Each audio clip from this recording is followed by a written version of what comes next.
Hello, everybody, and welcome into my latest live broadcast. It's the 28th of May, 2021. My name is Kerry Holzman. Thanks, you guys, so much for joining me this afternoon.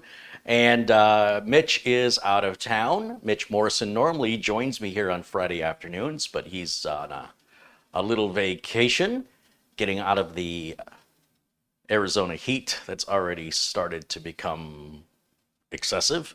But in the meantime, we march forward, and I have a few news items we'll clear out of the way. First and foremost, my thanks again to everybody who contributed for the Kids at Hope charity. I was able to get those computers delivered this week, and I was just going through some of the notes, and I noticed Ryan, well, the person Ryan we talked about last couple of weeks who'd been sending some things, had sent a Z270 motherboard, and another viewer had sent an i7 7700, and that made a really nice machine in a Corsair 200R to give to the folks over at Kids at Hope. And then for the main man in charge over there, we built him a brand new socket 1200, basically the 8-year build essentially, and that utilized the processor that was sent in from David Austin, who sent in that Core i7 10700K. So they're sitting really good over there at Kids at Hope now. And my thanks to all of the other contributors over the last few months who had contributed to that cause. The computers are delivered. I'm still helping them with configuration, but at least they're out of here.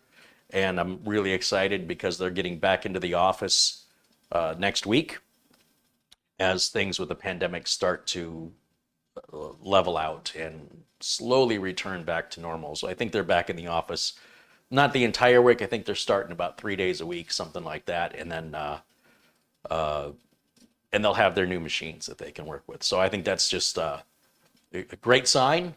And I'm glad to have finally got that finished. And I know they're happy to have them.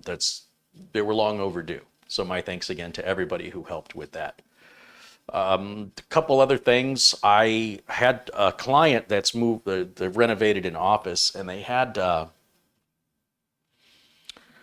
this gentleman do their phones, and they needed things rewired, and I was like, if you want me to wire it, I'm going to have to farm the job out because I'm just too old for that stuff now. And come to find out, not only were they wanting it or needing it to be wired for networking and phones, but they wanted category 6A cables, which is the highest end cable you can buy, and it's for transmitting data at 10 gigabits per second over very long distances, or in an area that is got a lot of machinery and fabrication, automation, electric motors. It's a double shielded cable. It's got 2 drain wires. It requires special tools to crimp the ends on. It's very expensive. And yet the office is only going to hold 4 people. And there were over 100 runs. And I started to get very confused. So I spoke with their phone guy, and he was eager to take on the job. I said, hey, it's all yours. I'll just move the equipment. I'm good with that. And my understanding is his fingers were pretty blistered up and bleeding by the time he was done terminating the Cat 6A cables. And he had set up everything for me to just go in there and start patching things into the patch panel. And he had the funkiest looking Ethernet cables I've ever seen. And I don't know how long these Ethernet cables have been around. And I haven't done a lot of networking in a while because for my clients, when I set up their network, it is generally one and done. Like once it's set up, it's usually not touched for 5, 6, 10 years. We might be adding or changing things, but we don't rewire and start over again. That's very unusual. So to give you an example of my education lately in these new Ethernet cables, I have to show you. This of course, let's see if I can go to a different camera. See if we can get a close-up of this cable. Let's try this camera right here. This is a traditional Ethernet cable. It's one you're all familiar with. It's fairly thick, kind of heavy. It likes to sort of buckle in on itself. these are our normal, you see how it's got that memory, it wants to keep returning back to that shape. These are normal, standard, what we would call category 3 to category 5 Ethernet cables. And even though this one may actually be higher than that, I'm not sure. But Cat 5 cables have been being used for over 10 years at least, and we use them for everything. We'll use category 5 cables in the walls, to the patch panels, from the wall to the computer, and of just varying lengths. And whether you use stranded wire or copper solid core wire, the stranded wire is more flexible and bendable, so that you want that for a patch cable. The solid wire is more for in-wall wiring. So then I saw Amazon was advertising these new Snagless cables. Now these are quite a bit thinner. Not quite sure how well the camera can pick that up. But they're Snagless. That's how they're advertised. And they're about a third smaller in their girth, if you will. They're not as wide. And they are much more flexible. They're a lighter cable. And I really liked them. I said, well, this is a nice improvement. So when I went to the clients where they just rewired everything, they had these little patch cables for me to just go from the patch panel down to the switch. And as you can see, the wire on this, well, you probably can't even see it. It's so little, it's so thin. Let me bring it up to the camera. I just can't believe this. I don't know how long these cables have been around, but it is absolutely the thinnest Ethernet cable I've ever seen. And these are Cat 6A compatible and will carry power over Ethernet. Or not, maybe not 6A, but 6, category 6 compatible. And yeah, they'll even carry power over Ethernet. I said, there's no way that's going to work. There's no way. There's going to be too much noise without enough, you know, the wires have got to be so thin in there. There's no way you got 4 pairs of wires in this thing. And it's super flexible. It's super easy to, you know, twist it around. It doesn't have the weight, and it doesn't tend to snag the way a regular Ethernet cable would. And I said, there's just, okay, maybe that works for a patch panel because it's just a foot, but there's no way that works as a regular patch cable. Well, I'll be gosh darn, I got a 35-foot Cat 6 cable like this, and I plugged it into the wireless bridge that I'm using to broadcast to you right now, and it's carrying power over Ethernet, and it's exactly the same. The cable doesn't get warm or anything like that. I don't know how long these have been out, but where have they been all my life? How long has this been available and I didn't know? This is the best. I want all my Ethernet cables changed out to this. It's so much lighter. It's so much more flexible, and you're less likely to trip over it or have it snag under something. You know, what an amazing thing. Know that these are available, and they are backwards compatible. You don't have to have category 6 equipment. And when you see cables being sold, anything higher than category 6A isn't a real category. Those are companies just making stuff up. So if you see Cat 7 or Cat 8 cables, do not buy them. There is no such thing. So Cat 6 and 6A are the current standards. And of course, everybody's still using Cat 5. And you can interchange Cat 6 and Cat 5 on all the networks, except if you've got a 10 gigabit per network infrastructure and you plug in a Cat 5 cable, then the cable can't transmit the data at that 10 gigabit speed. It'll still work, it just won't work at that speed. So anyway, I don't know where these have been all my life, but they're just the best thing ever. And I would have never known. I would have never known, or it would have been a long time. I mean, to go from this to this, it's I mean, again, the difference in the cable is I don't know, well, you can see that.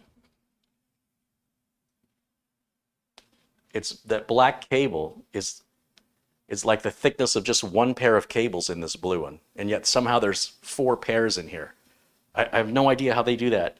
And then I figured it'd get a lot of noise, right? It'd be susceptible to a lot of interference. It isn't. It's indiscernibly different. The network works exactly the same.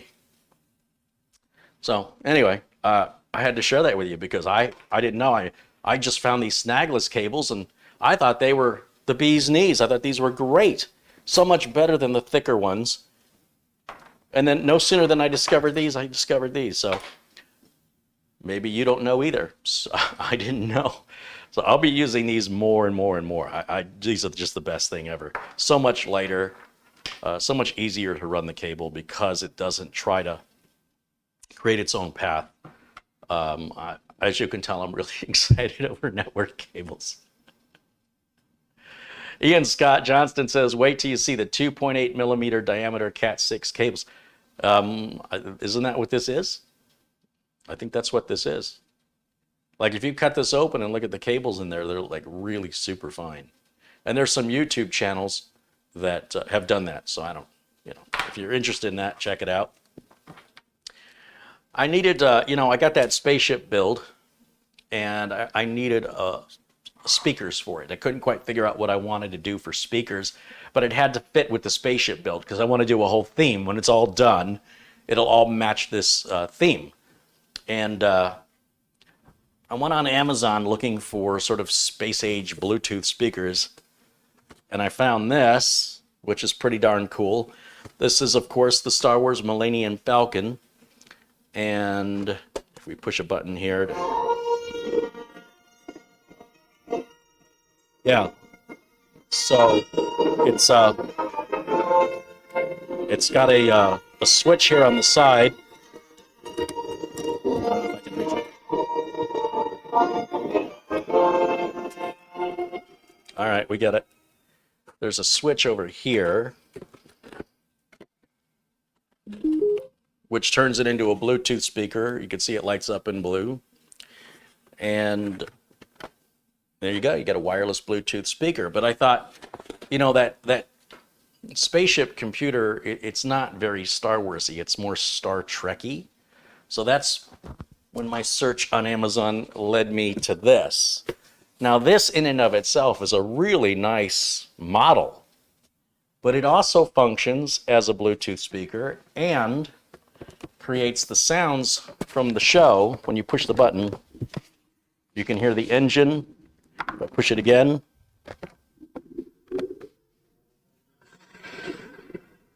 do it again.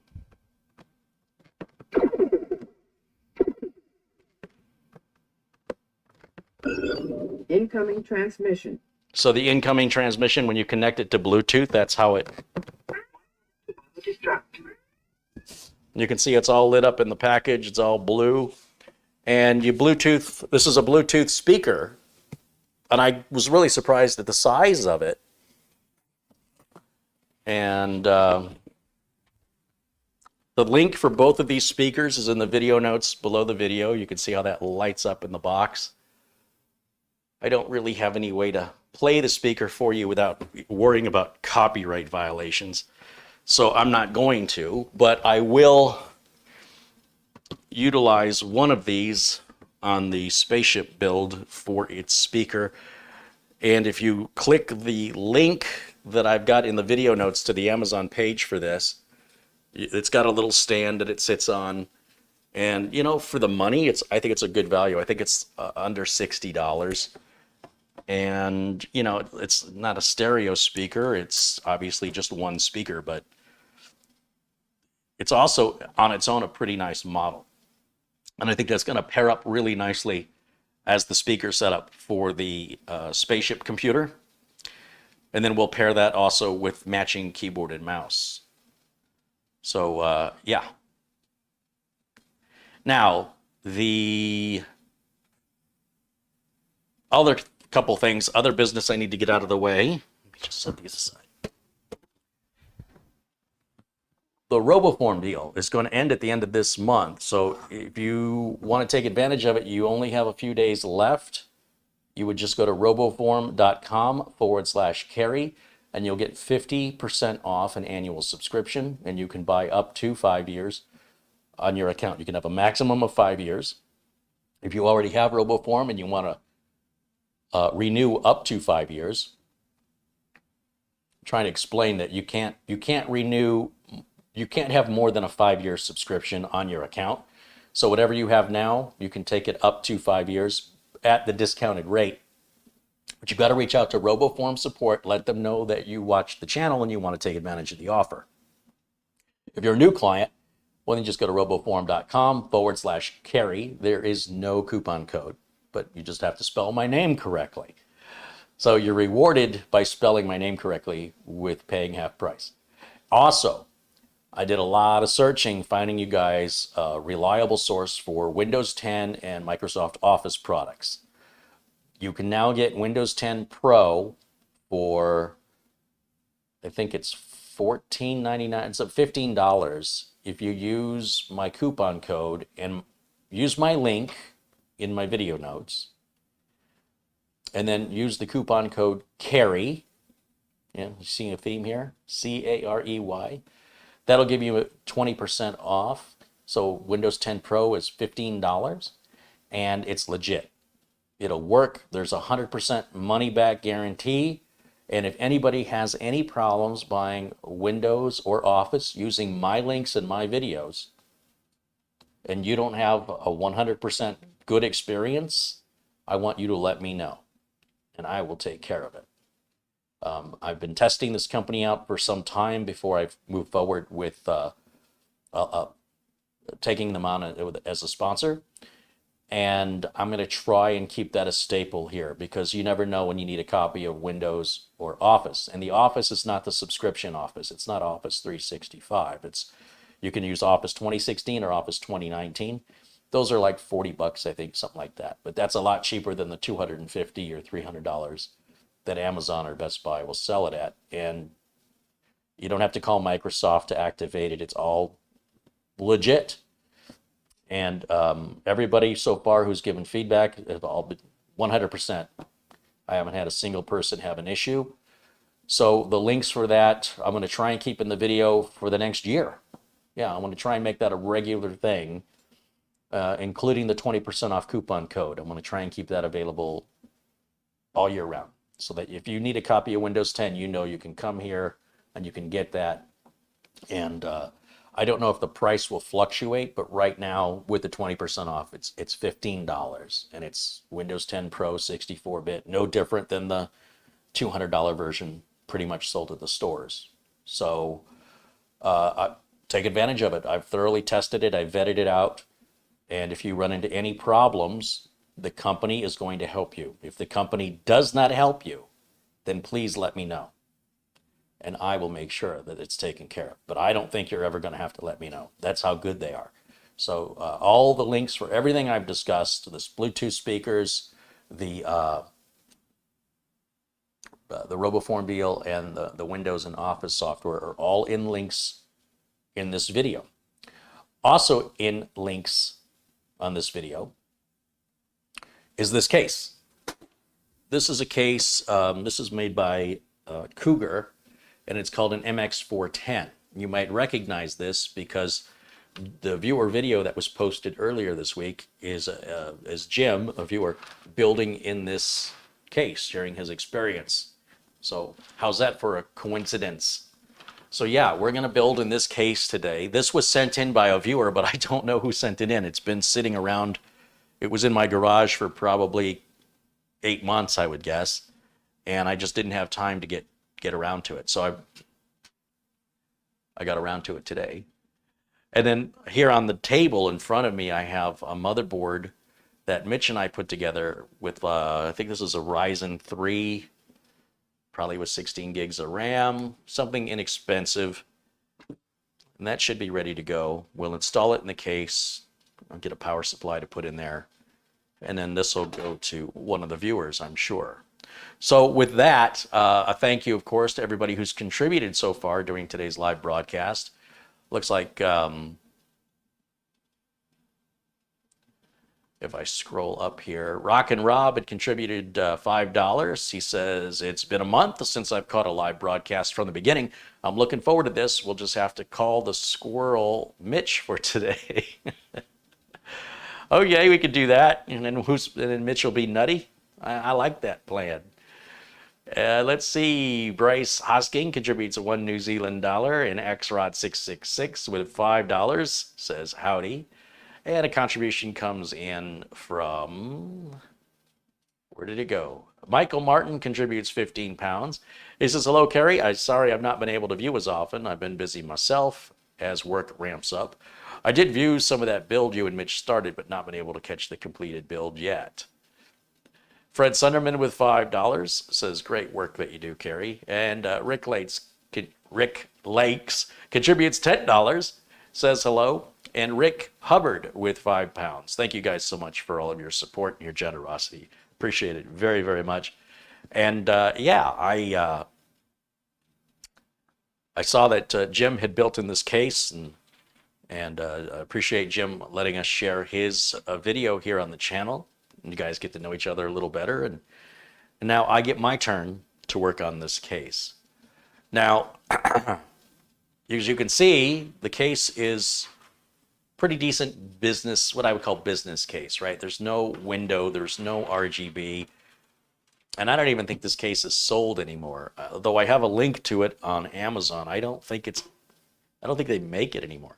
But you can tell from the number of PCI slots in the back that it will hold a full-size ATX motherboard, which is pretty good for a case of this size. Now, obviously, you're not going to be putting any liquid coolers on here, but it's a little smaller than a 200R. In addition, it's got 4 USB ports up top instead of just 2, right? The 200R has 2 USB 3s. This also has 2 USB 3s as well as 2 USB 2s. I like that. Nothing wrong with it. You can never have too many up front. Terry Zanders contributes $5. He says, hello, I like your ships. Thanks, Terry. They are pretty cool. I didn't even know they existed. So, you know, I was just trying to find some speakers to match the Spaceship build. And then we're going to come back and do like a setup tour of the Spaceship build. And it'll all be themed out. Like I said, matching keyboard, matching mouse, matching speaker. It'll all match. And then we'll do the same thing with that black canister computer. I've got some black canister speakers, as well as beautiful black RGB keyboard, RGB mouse pad, yeah, and RGB mouse. And since the black canister is RGB, the little canister speakers are also RGB. It'll all be themed out to show you what's possible. Now, these are not items that would typically ever be sold to a business. This is, that kind of stuff is enthusiast level stuff, or it's you know, you build one for a business that they want something on display for their clients that walk in to see, but not something you'd put at a workstation for one of their employees. So mostly this is home user stuff, right? And it's not stuff I typically entertain because I never seem to have time. I'm so busy with work for businesses that building the Spaceship or the canister computer and then theming it out with matching components is something I have never done in my life. But it seems that a lot of people on YouTube like that. And those who don't can see, you know, once you visualize it and see it, you might get the appeal of why people do it. Or on the other hand, you might just wonder what's wrong with people. I don't know. The problem with all those RGB lights a lot of times is if it's in a bedroom, it may be difficult or impossible to shut those lights off without shutting everything down. And so it can keep you up at night. Dennis Doyas with a $10 contribution. Hey, Dennis, good to see you, my friend. Thank you so much for supporting the channel. He says, hello, Carrie. And he says, welcome to you and everyone in the chat. Right on.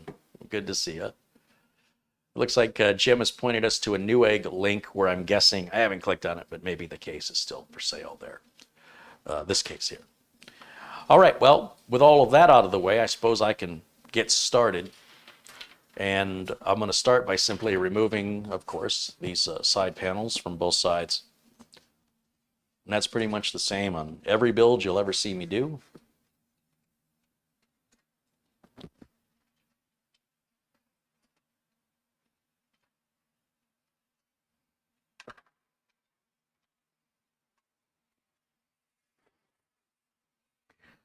These panels are much smaller than the 200R, a lot lighter.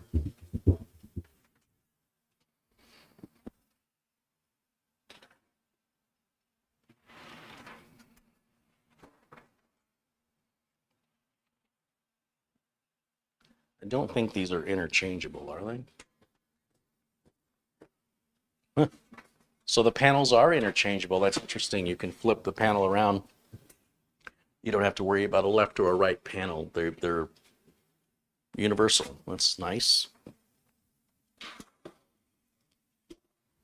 I think I'm gonna use this other inexpensive power supply. I think I picked these Thermaltake 500 watt power supplies up for about $33 or something like that. So we'll use it in this build. This is going to be a very budget build, and this will go to one of our generous contributors here, yet to be determined. And the others that I'm giving away are still not done. I've been so busy with work, I haven't had time to finish up the build that is the Lian Li Land Cool 2, as well as the Musatex case that's going to Luca Grenia. Those are not done. They've pretty much been sitting exactly the way that you guys last saw them. When they are done, I'll do some final shots so you can see what it looks like with all the cable management and everything completed. And then that's how the gentlemen who are getting these will know that they're soon going to be shipped to them. So that's how they know they're done. They'll see the video. But yeah, it's great to give back to some of the people here that have been so generous in the United States. Shipping these things overseas is extraordinarily expensive and extremely prone to damage, so it's impractical. But it feels great to be able to return dividends to those who have invested in this channel over time and have allowed me to have the freedom to make as much content as I'm making. And I got a lot more content coming up. So once all of the giveaways are done, I still have a couple more veterans giveaways to do. We'll get those out of here. And then I have a bunch of reviews and experimental type videos I want to make, comparing everything from coolers, reviewing speakers, reviewing the storage devices, as well as I'm on a mission to find, I don't want to say my replacement, but when it comes to the channel growing, one of the problems I have is complete strangers will reach out to me. I've never heard from them before, and they have a computer problem and they're asking for help, and I just don't have time. I just don't have time. And it's getting worse. The more popular the channel's getting, the more those requests are coming in. And I just feel terrible having to tell people, sorry, I can't help you. It's only one of me. So I've been on a mission to find real technical support that's affordable, reliable, and within the United States. So I had been telling people to go to free volunteer support services like techguy.org. Anybody can go to techguy.org and submit whatever your issue is, and any volunteer can answer you. The problem is you may never get an answer. Because it's volunteer, there's no service level agreement as to when you're going to get a response or if that response is even going to be professional or accurate, because there's no liability. You keep hearing me talk about liability. So what I need is a technical support company that's open 24/7, that's affordable, it's not going to be free, who will answer any technical support question you've got, be able to remote into your computer if necessary. It's not outsourced to another country, but the people that you call will speak without that hard to understand, accented language. When English is a second language, it can be very, very frustrating when you can't understand the other person on the other end of the phone, or it can be very frustrating when you're calling somebody for help and the person who answers the phone seems to know less about computers than you do. Okay, so I am on a mission to find that solution for you guys. And so when people are emailing me these questions for support, and they're not my customers, and they're not, frequent contributors here, I am going to point them to this service that'll be open 24/7, that will charge a fair rate, and that has liability. You understand? And that way you will, if I tell you they're good, if they meet my value system, then it will be no different than talking to me. They're going to give you the same quality answer, except that's what they are going to do versus that's not what I do. Like I do that for my customers and people will pay for it. Or you can continue to go to free sites like techguy.org and take your chances with whenever you're going to get an answer and whether or not that answer is going to be beneficial. When you pay for something, you have a right to certain expectations. You have a right to professionalism. You have a right to getting an answer within a certain period of time. You have a right to talk to somebody who actually knows what they're talking about, to expect that instead of a script reader. And you shouldn't have to pay a lot of money for it. It should be very reasonable. So stick with me next week or so. Hopefully I'll have a solution in place. I'm looking into a particular place right now that sounds promising. And that's just some of the stuff that's going on behind the cameras that you don't know about. But I know you guys need copy of Windows in Office, and we all have passwords, and managing them is a pain in the butt. RoboForm is a wonderful solution for that. And again, the problem with technical support is there's so many scammers out there. And the problem with buying Windows is there's so many scammers out there. And the problem with password management is there's so many scammers out there. So if you follow these steps, if you need a copy of Windows or Office and you don't want to overpay for it, I already have provided a link to a company that is legit and has a 100% satisfaction guarantee. And with your passwords now, the password manager RoboForm is, top shelf and very affordable when it comes to your security and password management and even filling in forms. When you're buying something from a company that you've never purchased from and you got to put your first name, your last name, your address, your city, your state, your zip, your phone. RoboForm can autofill all of that for you. The click of a button, it's done. And then, of course, finding you a technical support solution is the last thing I think I have to do based on the feedback I'm getting from the viewers, right? Viewers want to know constantly where they can get a reliable copy of Windows 10 cheap. And up until now, I didn't have any answers. I just didn't know. Now I know. And that information is made available to you. RoboForm, a lot of people don't know about password managers, but once they figure out what it is, they wonder how they ever lived without it. And then, of course, the technical support issues where people are constantly messaging me, asking me questions that I just don't have time to answer, where I can point them to a reliable source where they can get an answer for a reasonable small amount of money with somebody based in the USA who's not a script reader, who has the knowledge and has liability, right? That they can solve your problem. And then I think I will have the vast majority of reasons people reach out to me, I'll have solutions where I can point them. I'm not going to point you to a free copy of Windows that, was pirated or stolen. I'm not going to point you to some password manager program that's got a questionable source or hasn't been around long enough. Maybe they go out of business in a year, stuff like that. New startups, you don't know if they're going to last.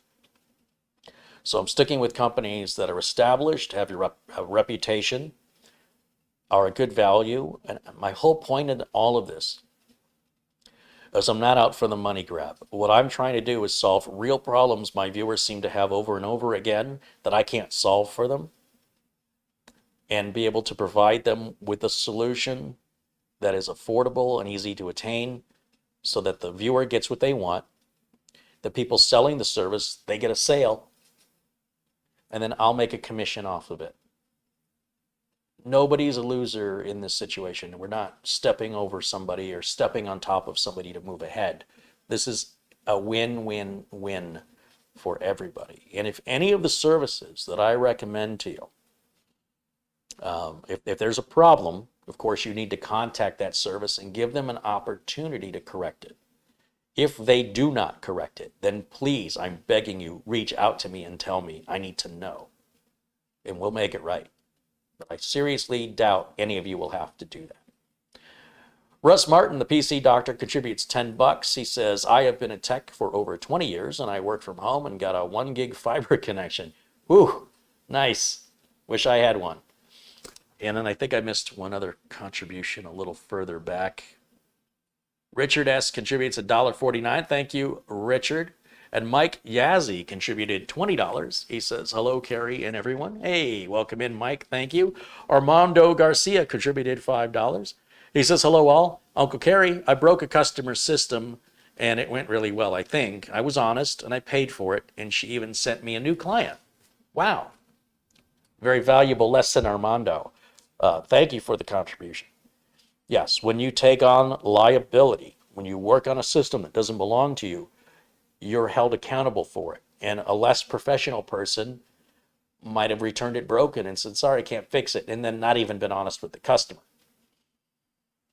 And that doesn't bode well if you want to be in business for years. Like if you're just going to change your mind and go, well, I screwed up and now I'm afraid of touching anything ever again, you might close up your shop.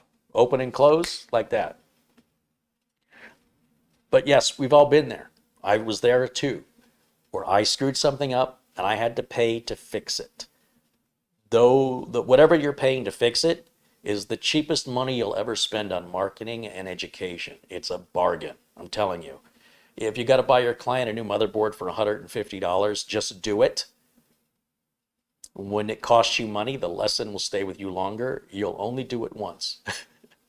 And the customers, hopefully they appreciate it. If they don't, at least you can rest well at night. You can sleep well knowing you did the right thing and you provided a good service. So good on you. You're on the right track to success and learning on the job. There's a lot of cheap people out there. They just refuse. They just want to bill a customer. They'll never refund that customer. And if they make it worse, too bad, so sad.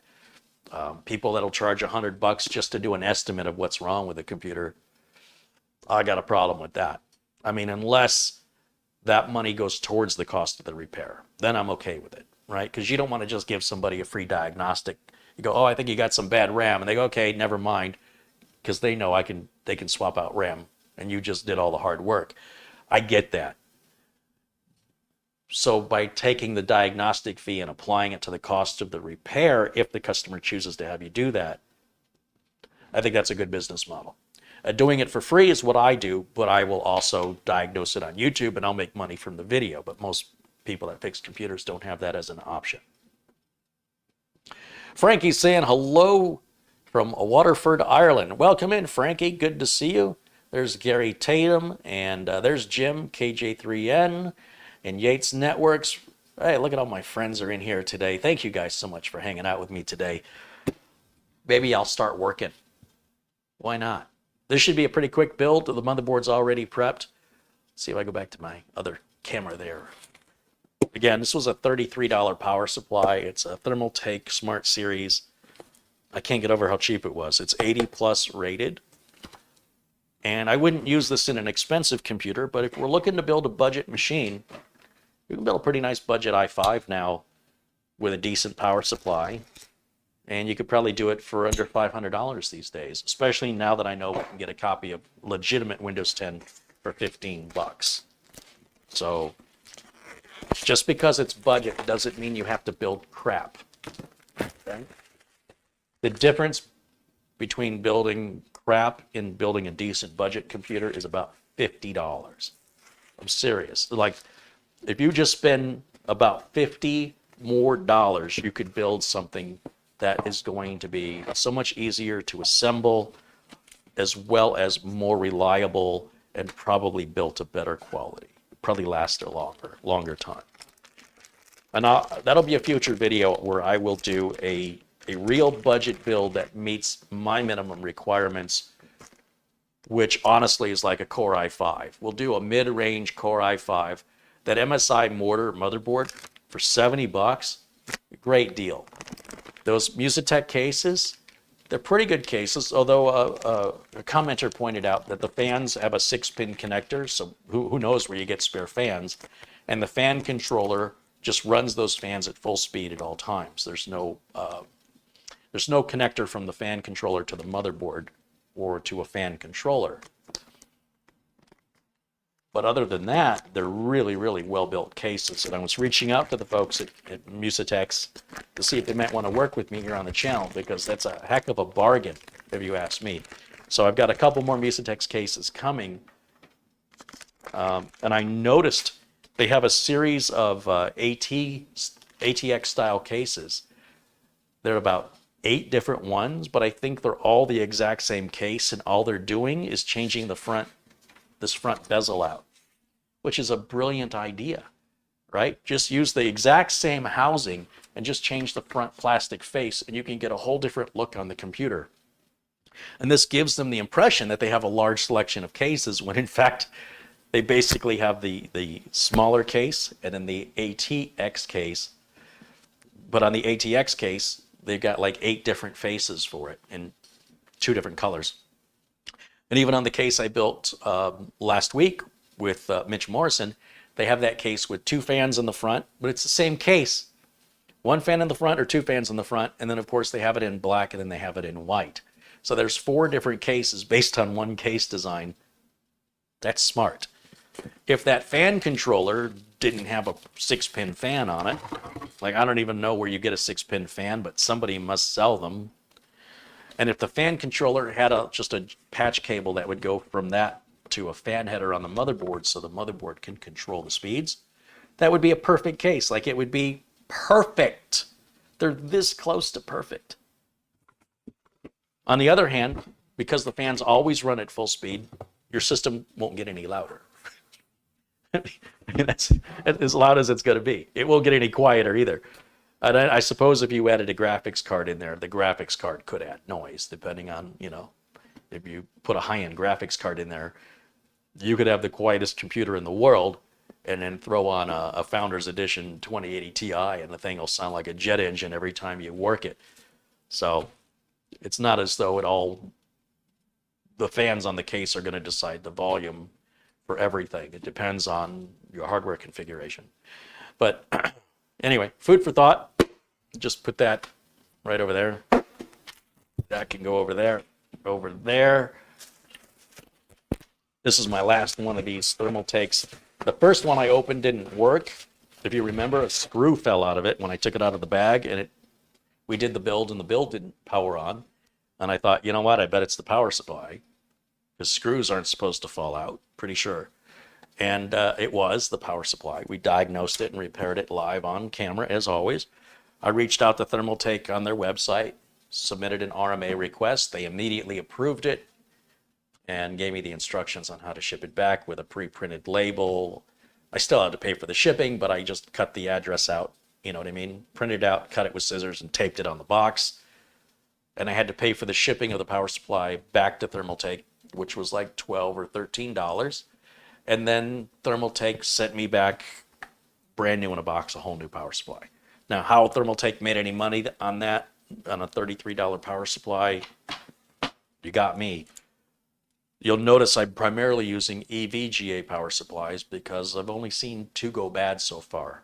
I stopped using Corsair power supplies. I was getting too many failures. Although Corsair's return process was painless and they were quick to respond, I got no complaints about that. My complaints are the labor and the inconvenience to my customer. So as long as I've been having good luck with EVGA, I've been sticking with them. But for a while, I couldn't get the EVGA power supplies. And that's how I ended up with these Thermaltakes. And I only bought 2 of them so I could evaluate them. And the first one out of the box, as you witnessed here, did not work. And so I'm a little leery about buying any more of them. Because this is a computer that's going to be given away, you can understand that I don't really have any liability in it, and therefore it's a good way to test it and, you know, see what feedback I get from the recipient of the computer without feeling bad that I spent their money poorly, right? It's because it's not there. These are just gifts. And if the feedback, basically, in most cases, no news is good news. So if I don't hear back from the person who receives these computers about any problems, then I assume there aren't any problems, right? So hopefully if there are people will let me know. Like if the power supply dies or something. That'd be good to know, because that means if I got 2 out of 2, well, technically it'll be 3, right? Because I sent one back, got a replacement. So if 2 out of 3 are bad, I won't buy them again. On the other hand, if that one bad one was just mishandled in shipping or whatever, then that would have just been bad luck and not normal. But for $33 for a 500-watt power supply from a company as well known as Thermaltake, sure does sound like a good deal to me, doesn't it? Doesn't sound like a good deal to you? I think so. Let's see if I missed some more contributions. I think I have. Joseph Zins with a $6 contribution says, "Hey, Kerry, I love your videos and tech bets. You inspired me to build my computer 6 years ago. I made small upgrades over time and it still works great." Absolutely, for sure. That's the whole point of building your own, is that you have that ability to upgrade it and have it grow with you. You're not stuck into some pre-built proprietary design. So we'll make sure Joseph is blue in here. Welcome to the Blue Army, Joseph. Another contribution from Russ Martin, the PC Doctor, $5.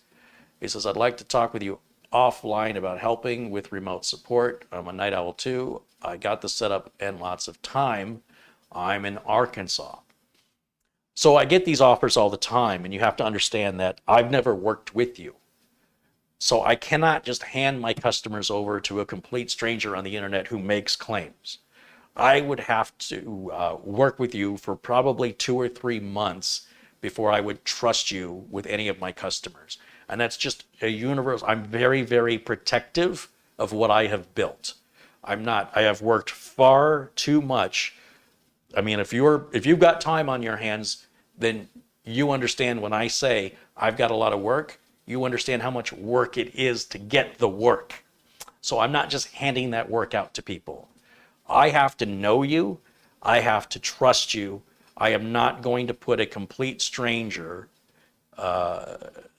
I'm not going to give them my endorsement any more than I would any of those sponsors when I talked about offering Windows or I talked about offering technical support. You know, the technical support's got to be 24/7, right? That's not something one person can do. So while I appreciate the offer, there's the only way anybody's working with me is if they're here in Phoenix. That's it. And I've said this how many times before? So that is not changing. So while I appreciate the offer, I am very, very protective of my business, and this applies to everybody. My friend Ron, who joins us in the chat room, who's been living in Illinois for the last 20 years, is finally moved back to Arizona, and I'm pretty excited about this because I've only taken one apprentice under my wing, and that was Ron when he used to live here in Phoenix, and that was over 20 years ago, obviously. So to have Ron back, you know, now I've got somebody I know and somebody I've trained, and I know what he's capable of doing and the quality of work that he does, and so he'll be able to help me out. And then I would say the closest thing I've got to a second apprentice would be Mitch. And well, Mitch still has some hesitation at some parts of the build. He also doesn't desire to become a computer technician. He enjoys doing what we're doing. And then each time we're here and I have an opportunity to have Mitch practice, you know, setting the processor in the socket, things like that that make him a bit nervous. I enjoy that, you know, because you can see his nervousness. And my goal is to get it to where he's more confident about seating the CPU and stuff like that. But whereas my friend Ron became a computer tech, Mitch doesn't want to be a computer technician. You know, he enjoys hanging out and doing this stuff, but he doesn't want to do that for a living. He's retired, and this is a fun something to do, and so that's why I say calling Mitch an apprentice, I mean, it's about the closest. The problem with training somebody is the amount of time that it takes, and then of course they can just move away, like to Illinois, taking everything you trained them. They take it right with them. You know what I mean? And now suddenly that investment that I made isn't paying me back because it's gone. So anyway, that's the fun stuff. The fun part of one of the fun parts of running your own business is when you're busiest and you need the help is the worst time that you have to hire somebody new to train them, because training them is very slow. And so then you're going to be backed up further. And if that person doesn't work out for any reason, doesn't live up to your needs, whether it's their decision or yours, you start over again.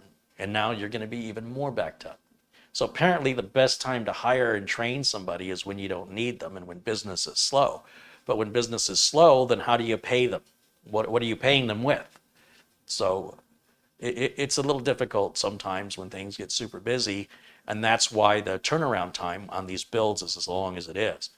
It's just me. Anything you receive from me is it's ordered by me, it's handled by me, it's assembled by me, it's shipped by me, it's supported by me. Nobody else. If I don't do it, it won't get done.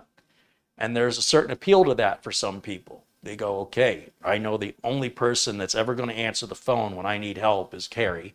And I know the only person who touched this computer, who put it together, it wasn't done in an assembly line with multiple people doing numerous things. One person did this entire job, from the complicated stuff to the tedious stuff, whether it's installing Windows updates and activating Windows, which anybody can do, and even the cable management anybody can do, to the more complex side of things and the assembly process and the configuration and optimization of Windows. It's just me. So this week I was able to get, and the reason why you didn't see many videos from me this week is I was getting the Computers for Kids at Hope updated, because 2 of them were done, but they were missing about a year's worth of updates, and it took quite a while to update them. And things like VLC that I like to put on my clients' computers, that was updated as well. And then they, one by one, I had to go through them with a fine-tooth comb, make sure they're where I need them to be configuration-wise, and then get them loaded up and deliver them. Then another client on the other side of town has 4 computers. I got 5. I got 2 of the 5 done, and last night was working on finishing up number 3. And then I still have 4 and 5 to get done. And then on top of that, I have the computers for Ryan and for Luke Greenia to go out. And then, of course, I've got to do a video. And I thought, well, among all the other things I have to do, let's go ahead and finally get around to this COUGAR MX410 case that I've had sitting and haven't had time to get to. So, welcome to my life. Spinning plates.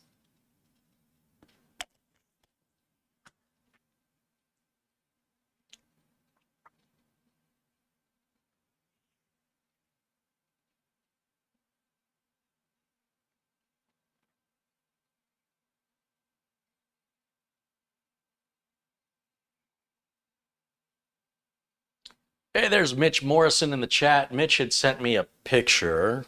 Let's see if I can find it.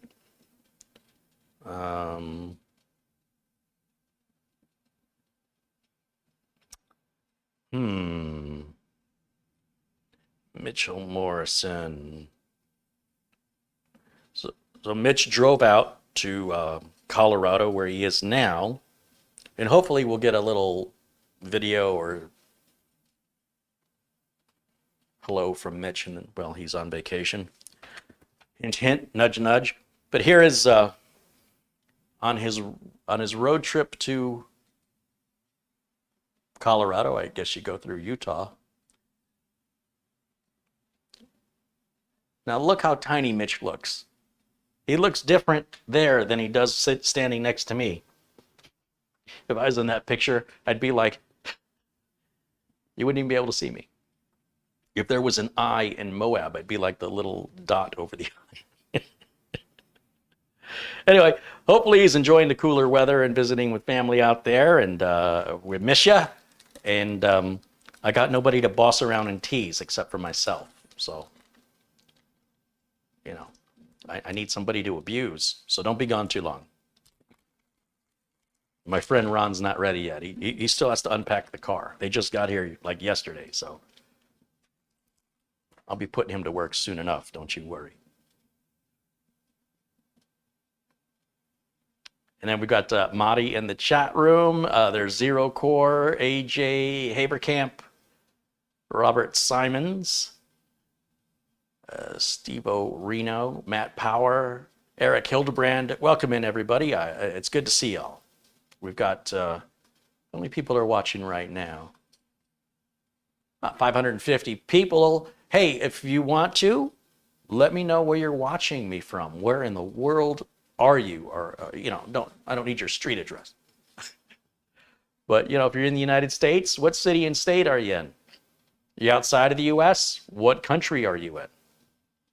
That's all I need to know. So shout out where you're from. We'd love to hear you. We'd love to hear your voices, virtual voices. And when you do that, I'm going to put the power supply in. I suppose I need to go to, let's go to the other camera angle here. And here we go. All these, Montana and Michigan, Maine and Romania, Ireland, Australia, Wisconsin and Texas, Vermont and England, and Wales in the UK, as well as Bulgaria, more in the UK, Kansas and Virginia. Let's see, Slovakia and Minnesota and Scotland and North Carolina and South Africa, Kent in the UK, Montreal, Canada, Indiana, Spartanburg, South Carolina, North Carolina, Texas, Croatia, more from Texas, there in El Paso. Ray watches us from Malaysia, and we've got folks in New Mexico, Nicaragua, Eastern Pennsylvania, Hope, British Columbia, Canada, Worcester, UK, Worcestershire. I got a viewer in the UK, as well as New York, and of course London, Finland, Switzerland, New Zealand, Cleveland, Ohio, as well as Melbourne, Australia, Norway, the Netherlands, in Europe, of course, and more in the UK, California, Houston, Texas, Central Florida, Panama, Charleston, Illinois, Kansas City, Missouri, Albuquerque, New Mexico, and Alina is from Trinidad and Tobago in the Caribbean. Wonderful. Welcome in, everybody. I love it when you guys let me know where you're watching me from. It's a little surreal to know you can all see me at the same time all over the world. It's pretty darn cool. Kenneth is in New Orleans. Chris Mole is in Lincolnshire, the UK.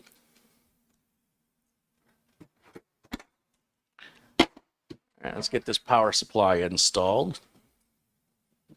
I still have some more of the Silverstone cases to review next week. And again, my thanks to the folks at Silverstone for sending those cases that we're using in many of the giveaways for the generous viewers here that have been, honestly, the viewers I'm sending these to, I cannot express to you just how generous they are.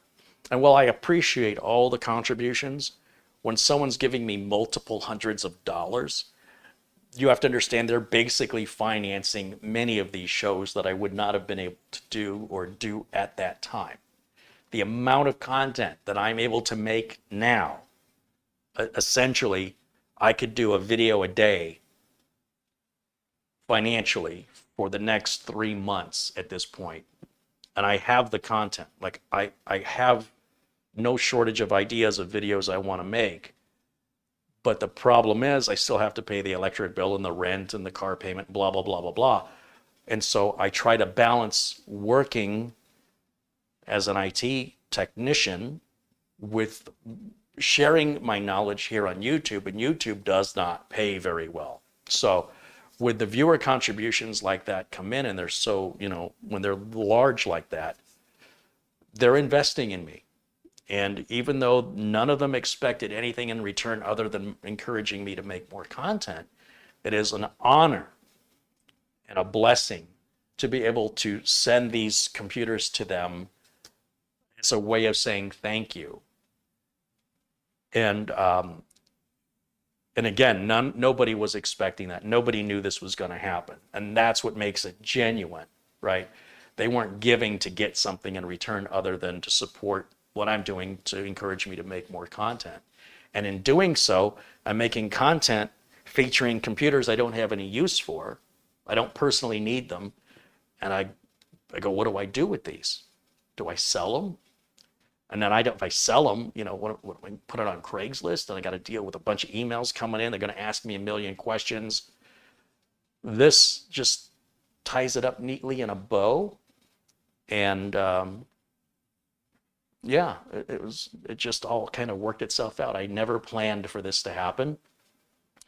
My thought was, I want to build these machines and I want to evaluate these cases, but then what do I do with them? Especially if they're parts like this, where I don't want to sell it to a customer, find out it's not reliable, and then damage my reputation, right? So if I'm giving it away and it has a problem, it's like, well, the amount of somebody being upset will be different. I'll still help them, of course, but I won't be affecting a customer. So, and like I said, if it turns out that these products are impressive, like those Musitech cases, I'm telling you, I'm really impressed with how well they're made and what you get for the money. So I'm hoping I can work something out with them, because you just don't really see them on YouTube a lot. And I think they're like a little hidden gem, with the one exception of those fans being proprietary and running at full speed. That's one minor little thing.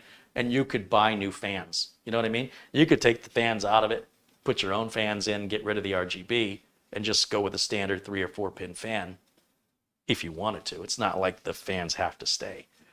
So you'll probably be seeing some more of those Musitech cases here as well, especially on budget builds that are still good quality. So, all right, so let me put this power supply in.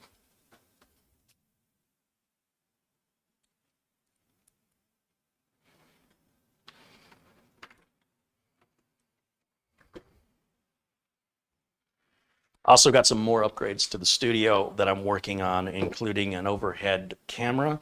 I'm going to redo the wiring and redo the camera positions, hopefully before Mitch is back. And isn't that a song, The Mitch is Back? Anyway, trying to make it a little more optimized for filming now that I have a reliable internet connection. And I hope that you all appreciated the struggle and the number of attempts I made to solving the internet problem here. That you can feel as excited as I am that I finally got it fixed. It's fixed. Can you believe it's fixed? After how many months? How many different things have I tried? You see, you don't give up, but you don't keep doing the same thing over and over again. And I will tell you this. If you have a Wi-Fi connection that works 1 minute, doesn't work the next, similar to what I was experiencing here, it's almost always another Wi-Fi that's on the same channel as you. And these home mesh routers generally don't allow the end user to change the channel. I was on a forum, a technical forum, and somebody posted that they had a client who said every time they start their car, the Wi-Fi in the house goes down. And these new Ford Explorers, and I'm sure there's other models, but the new Ford Explorers have a built-in hotspot in the car. So when he's starting the car, the hotspot's turning on channel 1, which is typically the default. The home router is set at the default of channel 1. And the customer never uses the hotspot in the car. You have to pay extra for it. So you open up the car manual, figure out how to turn that hotspot off. No more Wi-Fi drops in the house when he starts the car. Now, I could have been experiencing something very similar to that, where the Wi-Fi here would sometimes work and sometimes wouldn't. But I couldn't figure out what was causing it.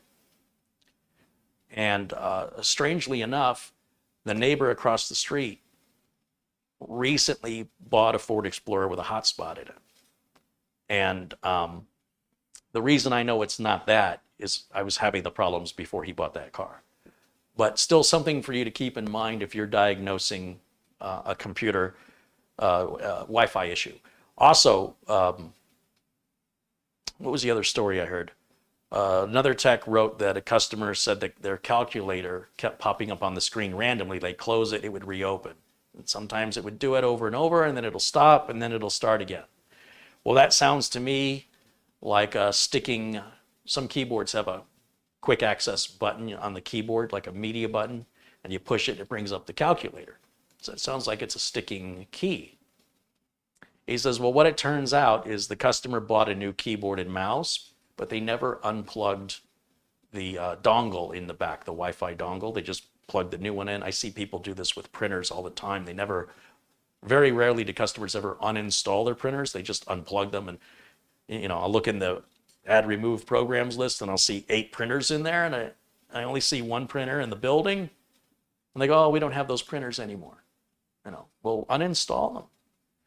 Well, what happened was apparently they at least bought a new keyboard anyway.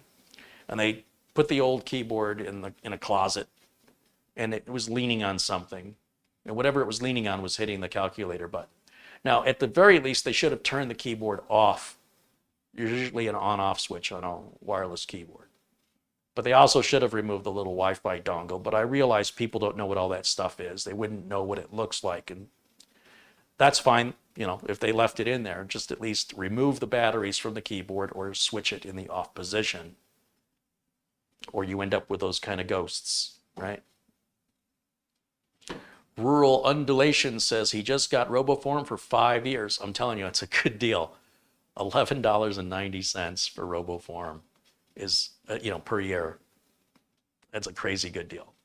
So good for you on taking advantage of that. That deal ends on the last day of this month. Just as a reminder. All right, here's our bag of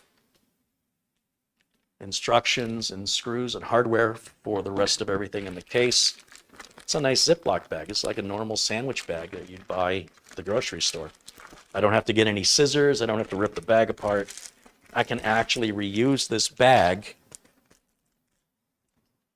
for storing more parts, you know, for the parts I don't use.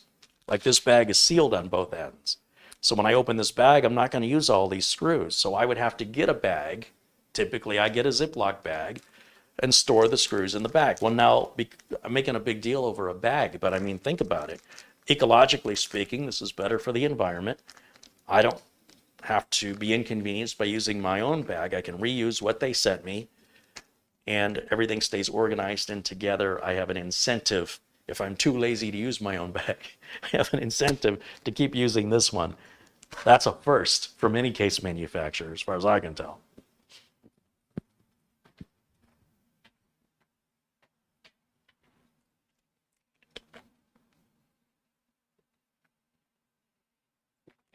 Bike Man wants to know if Acronis is better than Macrium or Reflect. These are decisions.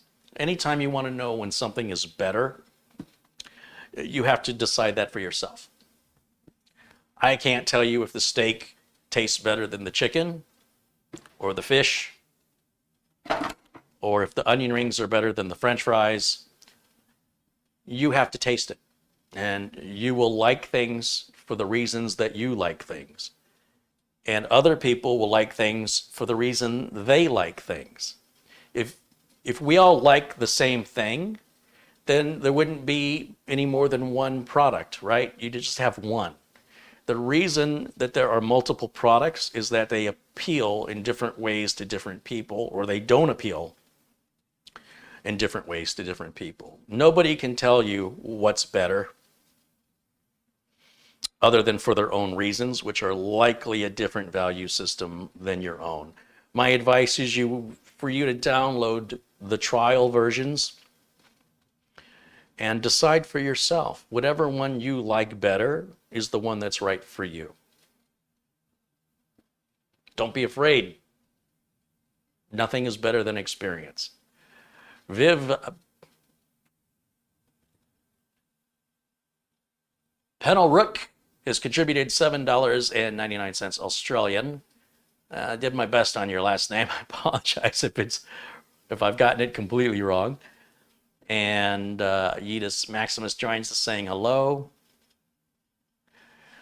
Les Stevenson says, does RoboForm accept Canadian subscriptions? I don't think there is such a thing as a Canadian subscription. There are subscriptions. As far as I know, it's a worldwide product and it applies to everyone, even though the pricing is in US dollars. It is my understanding that it can be sold anywhere in the world without restriction. But again, you can reach out and send RoboForm support your question and get a definitive answer, but I'm assuming there's no problem there. Core Vogel wants to know if I have any deals for Malwarebytes. I do not. I have reached out to Malwarebytes in the last 12 months 3 times, and they are not returning my emails. Now, I can go to a website called Commission Junction, and I can get the same RoboForm, I can get the same Malwarebytes deal that everybody else gets, right? I can get the same affiliate link. They're not going to be doing anything special for you. And that's why I don't like to go to Commission Junction. I like to work with these manufacturers directly to do something special for you guys. And if they're not willing to do something special for you, then that just means they're going to make you the same offer that you can find other places. So that it kind of discourages me from doing it. However, I'm going to make one more attempt to reach out to the folks at Malwarebytes. I can talk to the CEO directly. I know 2 board members of the board on there as well, and I didn't want to bother them over this. I thought their marketing department would pick it up and run with it, and they have not. So I'm going to make one more attempt to try and get something going special for you guys only.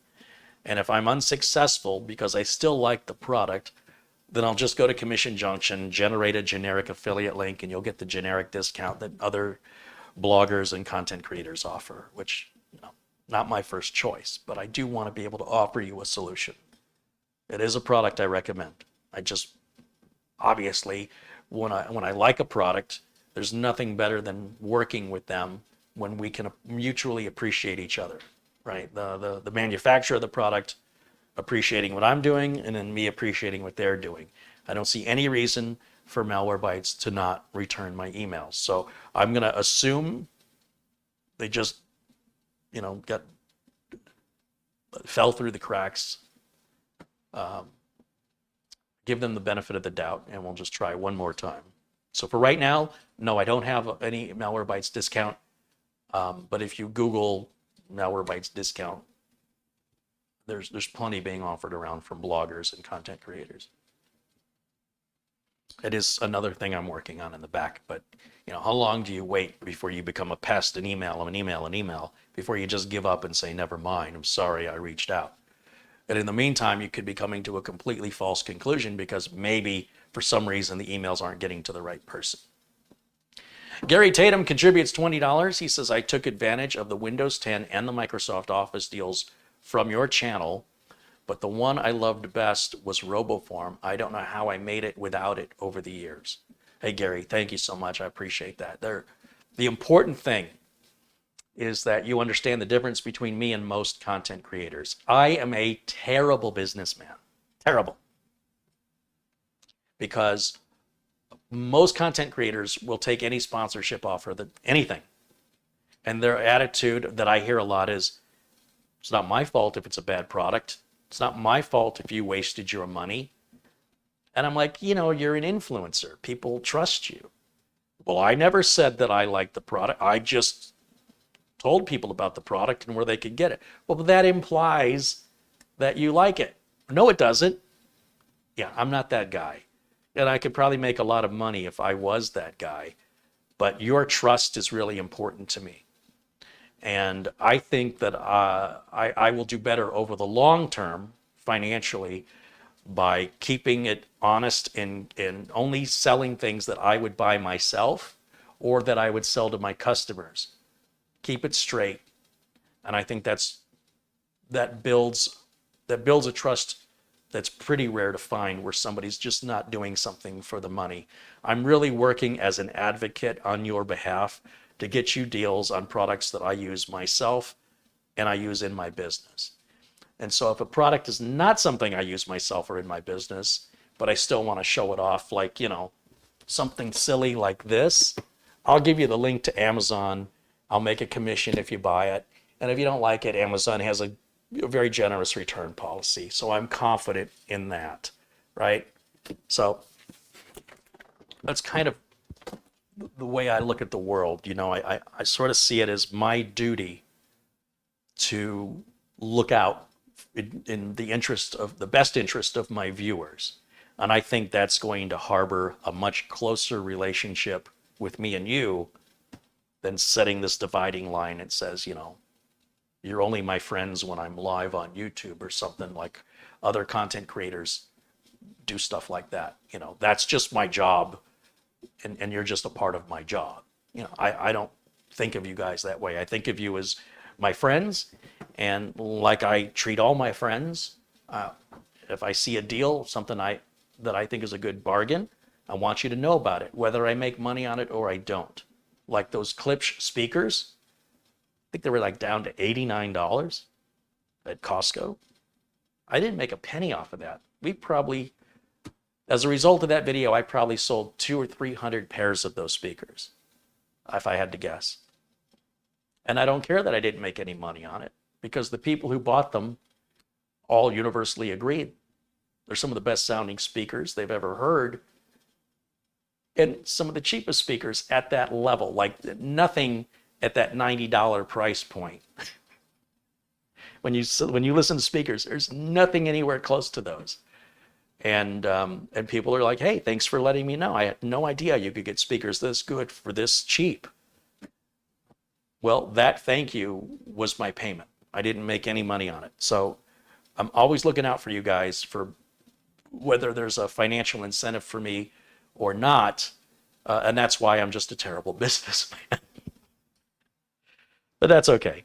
I'm not starving. So we're doing all right. Proud Patriot contributes $15, says, I purchased RoboForm, PC World's Windows 10 Pro Key. There's another example. The PC World Windows 10 Pro Key that I promoted was $39.99, fully legitimate, not gray market, and I didn't make a penny from it. Like, I just said, hey, just like if you saw something on sale at the store and you told your friend about it, you don't make a commission off of that. You just want to save your friend some money. That's another example. I made no money off of that PC World deal, but the company I'm recommending now is also selling legit keys for less than half of that price. And I'm making commission on it. So it's just better all the way around. It's cheaper for you. I get a small commission, and that company gets the sale. But he goes on, Proud Patriot says he purchased Uncle Carrie's Windows Optimizer and the Network Optimizer and the Chipset Notifier.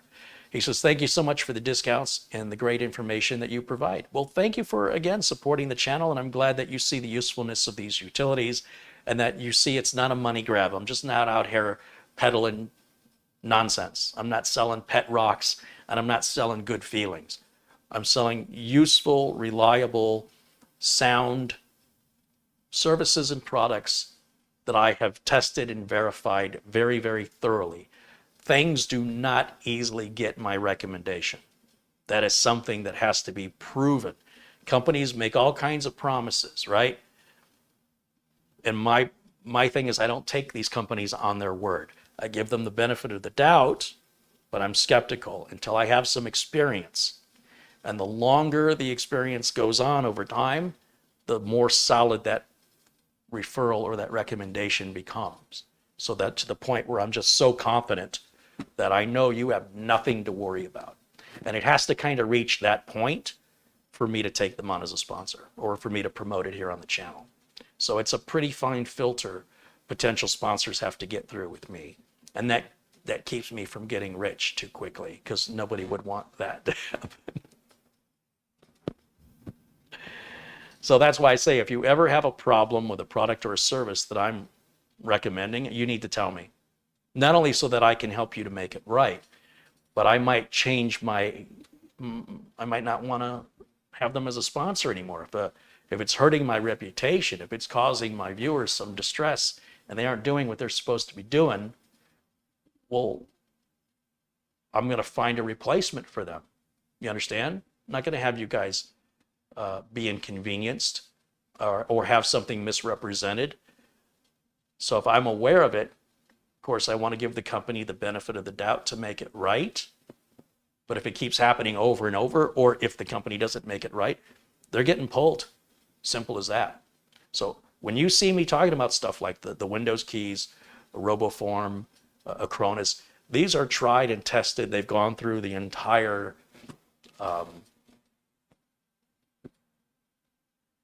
interrogation.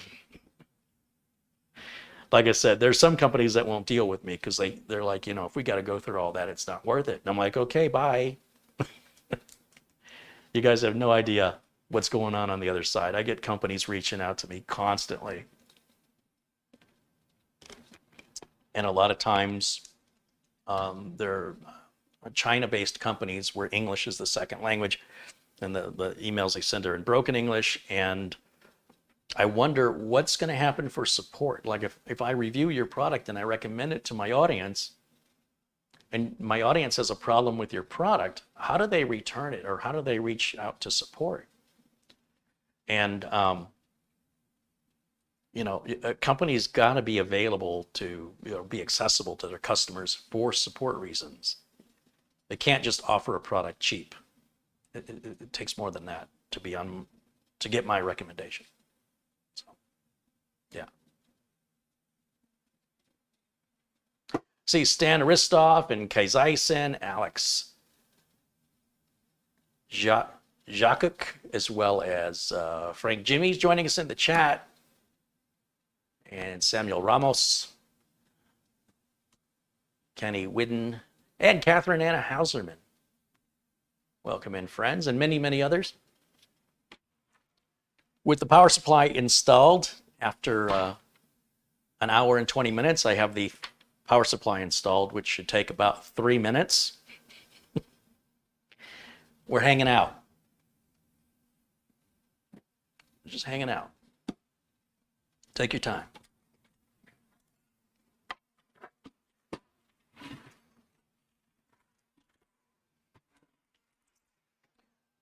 Pretty basic I/O shield here. I'm going to go ahead and put that in now.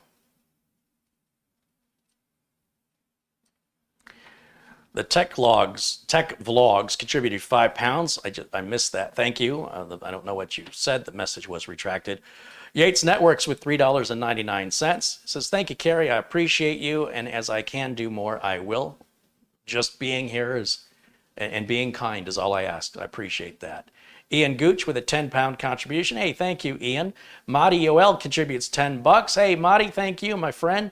And Madi says, both good people. I agree. Brent W contributes 99.99 ZAR. ZAR.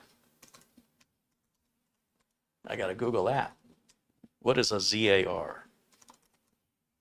That is South African Rand, and that's about $7.25 in U.S. Well, thank you for that, Brent. Appreciate that very much. And I've learned a new currency today. And Madi also contributed $10 a little earlier and said, hello, Carrie, in chat. And Joseph Panariello with a $5 contribution says, hey, Carrie, you are the man. No. Michael Dane is the man. Thank you. And Tech Tinktronics contributes $5. All right, thanks, guys. Thank you again for supporting the channel. So I'm going to go ahead and put my I/O shield in, as we are now about 4 minutes into this hour and 20. 4 minutes into the build. But hey, I had talked to you about a lot of stuff. I mean, those Ethernet cables are the coolest. I wish I would have known about those when those came out. I still can't believe those work.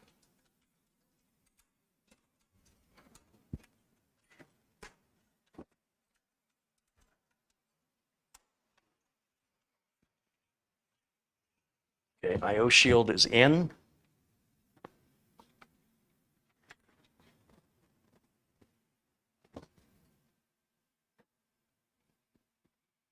And I'm just looking to see where the motherboard standoffs are, because this has to align.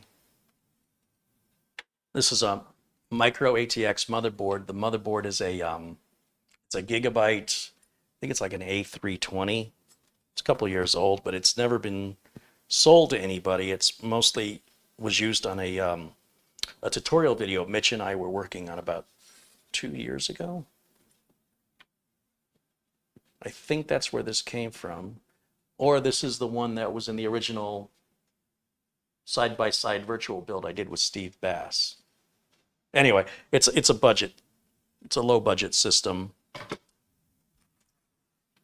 And I need to move some standoffs to accommodate. This is set up for a full ATX motherboard. So I need to move the bottom standoff a little higher up. And then there's that one there, should be fine. And once again, we have, Gigabyte has that hole, this mounting hole right here, which I'm going to have to put a little plastic piece. Well, you don't have to put anything in there, but I'm going to, because there's no mounting hole in any case I've ever worked on when Gigabyte adds that hole. And Gigabyte's the only motherboard manufacturer that does it. And Gigabyte cases are the only cases I'm aware of that support that weird location right here. Other than that, just moving the one standoff should be all we have. No, I'm gonna have to move two. Okay. So I gotta move the two, let me show you. The case is already sold. Comes out of the box with these standoffs. There's 6 standoffs installed here for a narrow ATX case. And I'm going to take these 2 standoffs from the bottom and I'm going to raise them up. One here, and I think one, it's going to go here or here. Yeah, it'll go to the bottom. These holes, you can just tell by looking at the motherboard if the mounting holes are at the same level or if one's lower. And on this board, one is lower. So that's how I can determine that. And I have a tool specifically to move standoffs. Not that you'd have to have a specific tool, but I do this a lot and I don't want to dig through a bunch of different bits. So I've got this ratcheting driver with a 5mm hex bit that I can ratchet to loosen or to tighten, or it can even just set it in the center position where it works like a normal screwdriver. And this makes this job real easy. I've seen people get in here with pliers and they chew up the whole sides and end up rounding the corners, and they don't tighten it properly. So using the right tools can make a really big difference in how long it takes you to get a job done, and if the job is done correctly without problems. Imagine a surgeon who has to work with an X-Acto knife and a pair of pliers. You might not think that surgeon's very skilled. Likewise, I've seen people do things with duct tape and hot melt glue that wouldn't have needed to be done if they had the right tools. And then it makes a huge, I was going to say it makes a huge mess, but more than that, there can be other consequences that can cost a lot more money than whatever they think they saved by taking shortcuts. And that's typically home users that do stuff like that. And if you want to see a good example of the consequences of people taking shortcuts that shouldn't be done, there's a YouTube channel. It's called Just Rolled In. And Just Rolled In is a bunch of mechanics and like that work at like a dealer. So every video, they're just short little videos put together. Every video starts with customer states, like customer states, brakes started squeaking yesterday. Then they cut to the car on the lift with the tire off, and the brakes have been worn through to a point of erosion that could only happen over years and years and years, where there's not even a brake pad left anymore, and the rotor's falling off. And it's really enjoyable to watch what some of these customers have done on these self-modified, fix-it, do-it-yourself people that aren't doing it right, and they're not using the right tools, and they're not using the right equipment, and it's leading to bigger and more expensive problems. So just check out Just Rolled In YouTube channel, and you just, if you're like me, you're going to stand there with your mouth open going, they've been driving the car like that? And then it gets me worried about how many cars are on the road right now. Because, I mean, they got a lot of videos.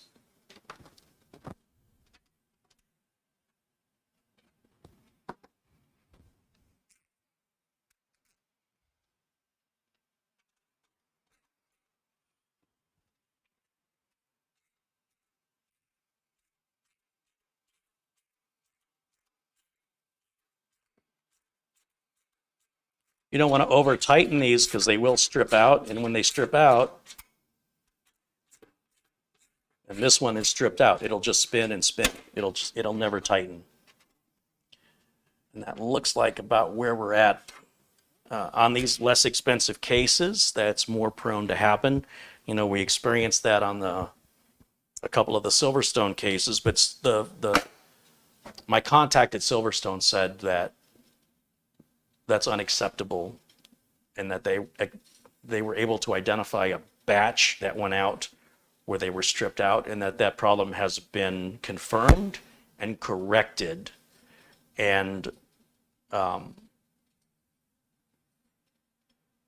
you know, if anybody were to have that problem, to reach out to Silverstone support, because they absolutely said that's not acceptable. You know, budget case or not, that's not normal. And it was just the luck of the draw that I got one from the bad batch. I got a couple from the bad batch. And now that one's stripped out. So, and that's not Silverstone, that's Cougar, but it's another budget case. That's what they have in common.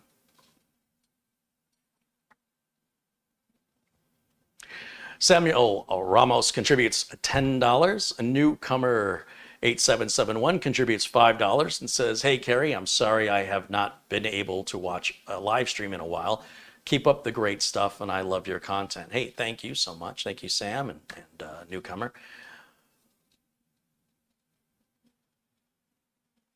Mulginaire Stormbreaker contributes $20. Says, "Kerry, I'm interested in the pet rock you're selling. I always recommend your channel to anyone who's looking for a new computer or asking me for advice. Carry on." Well, thank you so much. I'm sorry, I'm not quite sure how to pronounce your first name. Majolner?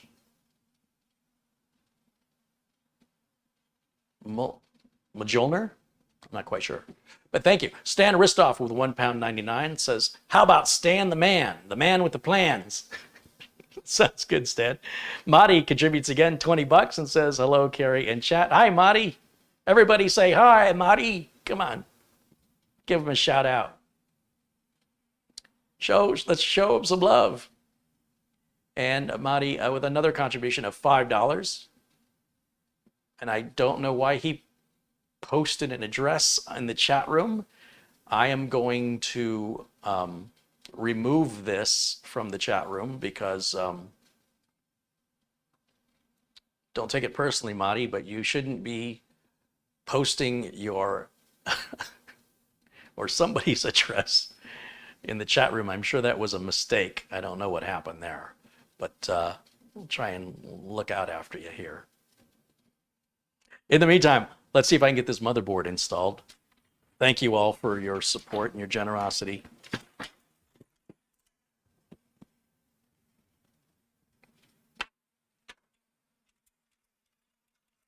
What I'm going to do now is just seat the motherboard down and see that it aligns okay with the standoffs now that I've moved them, just in case I didn't move them into the right places. Everything aligns like it should. I want to get that little plastic standoff before I forget. Should have one in here somewhere. Plastic standoffs. Well, they're nylon. I had like about 10 of them, now down to 5. If I didn't use Gigabyte motherboards so much, I wouldn't use these at all. It's strictly just something only Gigabyte does, and Gigabyte won't give me a straight answer as to justifying that.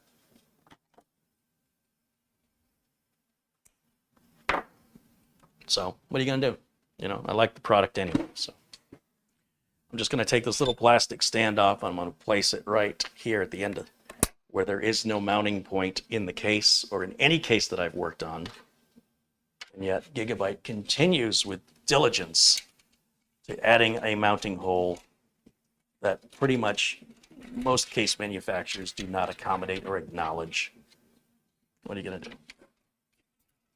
As I mentioned, if you find yourself with one of these boards where there is no mounting hole, as long as you use all the other mounting holes, it's fine. The nylon standoff is just my OCD. That's all it is. And it's because I still have these standoffs from back in the 90s when motherboards used to mount differently. It keeps them out of the landfill, gives them another purpose. I didn't know when I was saving them what I would ever do with them. It turns out this changed, right? And now I'm using them again. So, but I if I didn't have them, I would not go out and buy them. That's what I'm telling you. Not for one computer. Ryan says the NZXT H510 case supports the Gigabyte mounting point, and you used it during the remote PC build with Steve Bass. Oh, well, I forgot. But it's an exception. You know what I mean? Like, I'm sure there's some other cases out there that do support it, but it's not normal. Normally, cases support the standard ATX and micro ATX and mini ITX mounting points. And apparently Gigabyte is using, it is a standard. It's just a standard that nobody is abiding by, or I should say very few case manufacturers support that. And it really doesn't matter. Like, I'm not going to buy an NZXT 510 because it's got the extra mounting point. I'm going to buy the case because I like the case, right? And if the motherboard has a mounting point where the case doesn't align, it's generally only going to be a Gigabyte motherboard that does that. But that's not defeating the value of the Gigabyte board. It's a minor frustration why we're all not on the same page, right? That the motherboard manufacturers, the case manufacturers are not abiding by the same standards. And if this was 1987 and things were still evolving, it'd be understandable. But now that computers have been around for upwards of 40 years in the house, in people's homes, and these builds should be now at least settled down in fighting over what the standards should be. So this is very disappointing, knowing how many years I've been doing this, that the case and motherboard manufacturers still can't make up their minds. And that can be a little bit of an intimidation point for somebody who's never done it before, thinking this doesn't align, there's no way to mount it, I must be doing something wrong. It's like, no, you're doing everything fine. It's just sometimes that happens.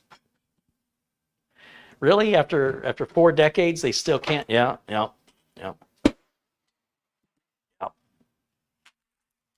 don't worry, it's only Gigabyte that does that.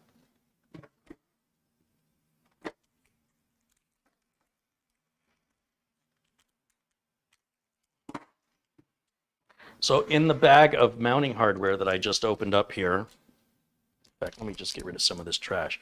There's a few more standoffs in there. If you're going to put in a full-size ATX motherboard, it will support that. The case is large enough.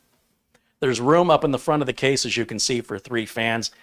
Jim did a really good job doing an overview of this case.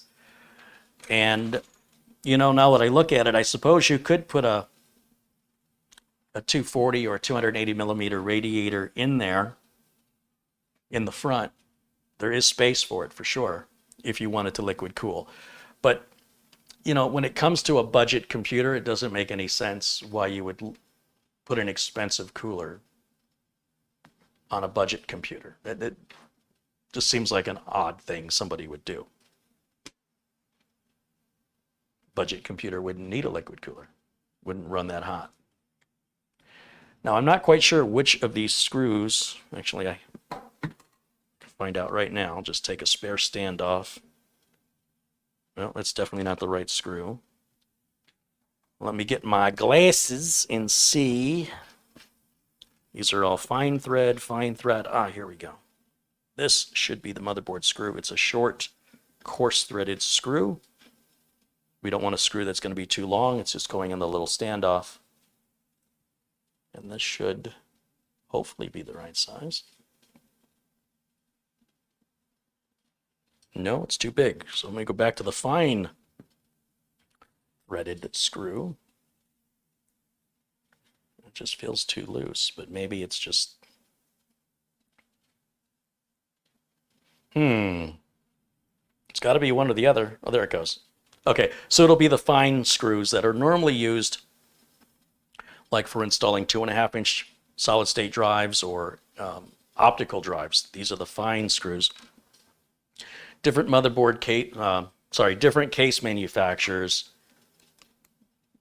will use different types of screws for their mounting hardware, and that's why each case comes with its own set of screws that's unique to the case, and that's why you should always put those screws away where you can find them in the future, because maybe in a couple of years you might want to change a board, or maybe a part fails and you replace it with something that is a little larger, it's a different size, or you're adding another, maybe you're going to put a 2.5-inch drive in and you're going to need those screws.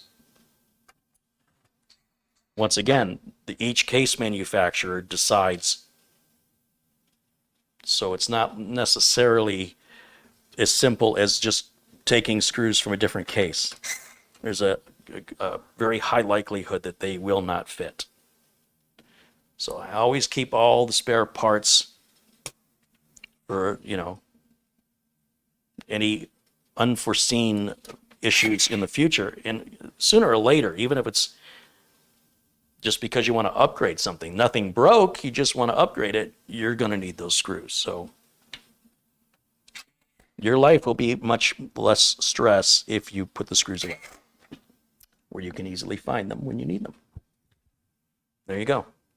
Now clean up your room and get ready for dinner and wash your hands. I'm just hearing myself dictating, putting your stuff away like I was talking to a child. Sorry. Didn't mean for it to come out that way.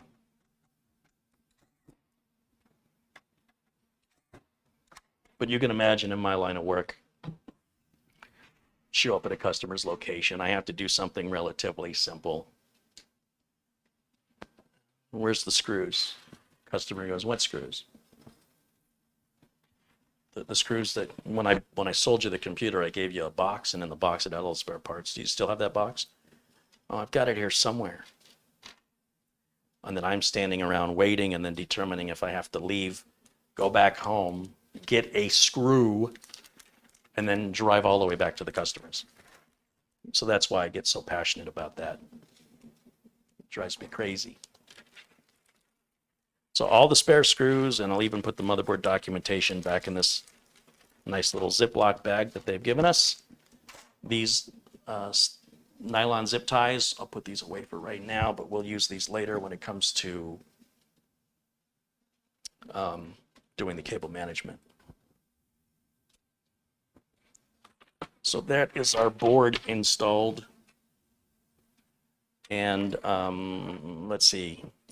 Let me turn this around this way right now. And I'm going to do just a little bit of cabling up here, and I'm going to go through this relatively quickly because this is all the same stuff you've seen me do a million times before.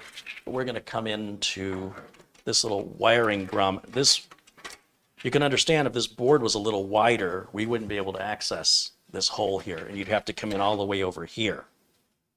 And because this case has no external drives,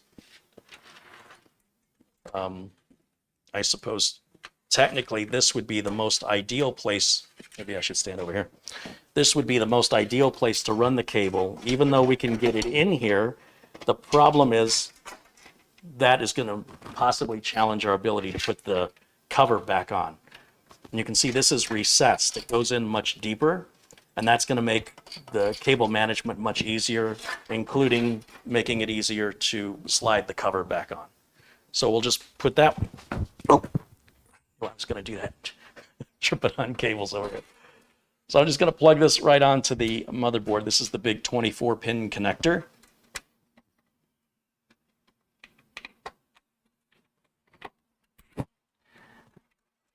Wow, that just barely fits. That is, if that cable were any shorter, it wouldn't reach. And this case didn't really look that tall either. I've got the CPU power connector. That's an 8-pin connector, and I'm just going to sort of move these cables around a little bit here so they're not all interwoven with each other. And up here at the top of the case, there's a cutout right there, and I'll feed that in, and then flip this around and plug it into the front.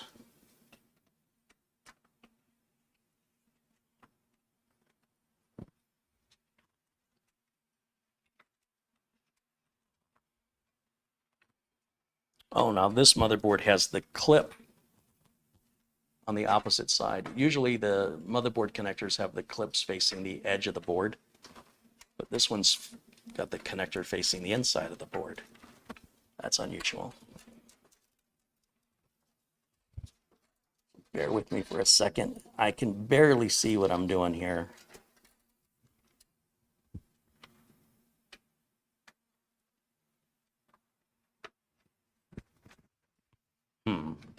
There it is. And we can pull the slack through there. And then this rear case fan, I don't like this rear case fan. It's got both a Molex and a 3-pin power. That's a cheap fan. Again, it's when you buy a budget case and then you change out the fan and you change out these things, you'll end up spending more than if you would have just bought a nicer case to begin with, where doing all that replacement stuff would not have been necessary. So a lot of times people spend more money when they're trying to save money. So now where do I have a header on this motherboard for this fan? That becomes the next problem. I thought there was one up at the top left corner of the board where I just plugged the power cable on, but there isn't. But I do see one located much further down, midway next to the fan here, so that's going to work out. And I'll cable tie it later. Just get this thing plugged in so that we can get it turned on and fired up and see where we're at. And you can see how these cables dragging are getting caught on things. And so what I will often do when I'm working is I'll take one of the wire ties that, one of the big ones that typically come with the power supplies, and I'll use it to just temporarily tie these cables up so they don't drag on the table and start knocking things off the table, or just generally get in the way. And so what I'll do is just fold them up like this. And remember, this is just temporary. And we'll put that wire tie on here, and then that gives me the freedom to move the case around without it snagging on things. All right, so what do we have left? Back here, all our front port umbilicals are right here. Oh, and they used a rubber band instead of a wire tie. I haven't seen that in a long time. We've got our USB 3 cable. That's going to give us the USB 3 up here. Once again, we're going to run that through one of these wire management holes, depending on where the connector is on the motherboard. So on this motherboard, the connector's all the way at the bottom. So we can either come in here, or we can come in from the bottom, which I like. I think it's going to look cleaner, even though this case has no case window and nobody's going to see in it. I always try and make it look the best so that it's, I can proudly take the cover off and show the customer, and they'll be like, wow, that's really clean in there. You don't see any cables at all. And it just shows the pride of your work, even though it's not on display until you remove the cover. So I did that for Rick at Kids at Hope. I said, let me show you how this is built. And, 2 screws, pull the side panel off, and he's like, wow, where are the cables? I said, well, that's what I was trying to show you, that we take great pride, we being modern home builders and system builders that are small enough to care. You know what I mean? Like when you get to be a big corporation and you're cranking stuff out as fast as you can get it, well, you can take the cover off of a Dell or an HP desktop, and it's going to look like a mess. And so I take a great pride in showing where an obvious build quality difference is. If you don't know anything about computers, just look at it. You know, how does this one look visually, aesthetically? How does it look compared to, you know, these Dells and HPs? And they'll say, well, yours is clean. That's right. And that makes it easier to work on. And if you do have a case window, of course, and it's much more pleasant. You want to show, makes you want to show it off, right? So I'm just going to plug in the reset switch, power switch, power LED, and hard drive LED right now. Once again, this should all be a standard, and NZXT offers one connector that you can use for all of this. And I don't know why only NZXT does that, but I'd love to see that catch on.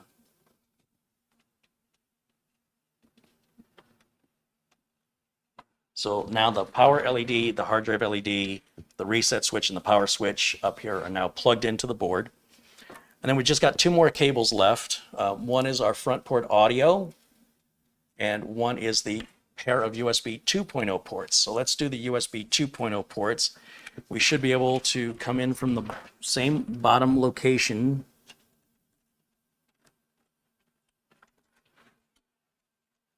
And there's a pin missing, so that you can only plug the connector on one way, and that's it. Now those two USB ports are plugged in. And then finally, the audio generally has to go over here, and most case manufacturers don't give you any cable management hole for this, so you end up running this cable, and you can't really hide it. So we're going to come through the same wire management hole down here at the bottom. We'll bring it up as far as I can to the edge of that hole, pull it through. There is a pin missing on the connector and on the plug, so it can only be plugged in one way. There's no clip or anything like that, so the only thing that holds this in is friction. And that's it. I mean, at this point, the whole system is done. The motherboard, as I mentioned, had already been prepped with RAM, CPU, the CPU cooler, the thermal compound, and the solid state M.2 drive is already on there. But I think it's been a long time, I think, since this has been turned on. So if I did everything correctly, it should fire up, and I think it'll boot into Windows, but let's find out.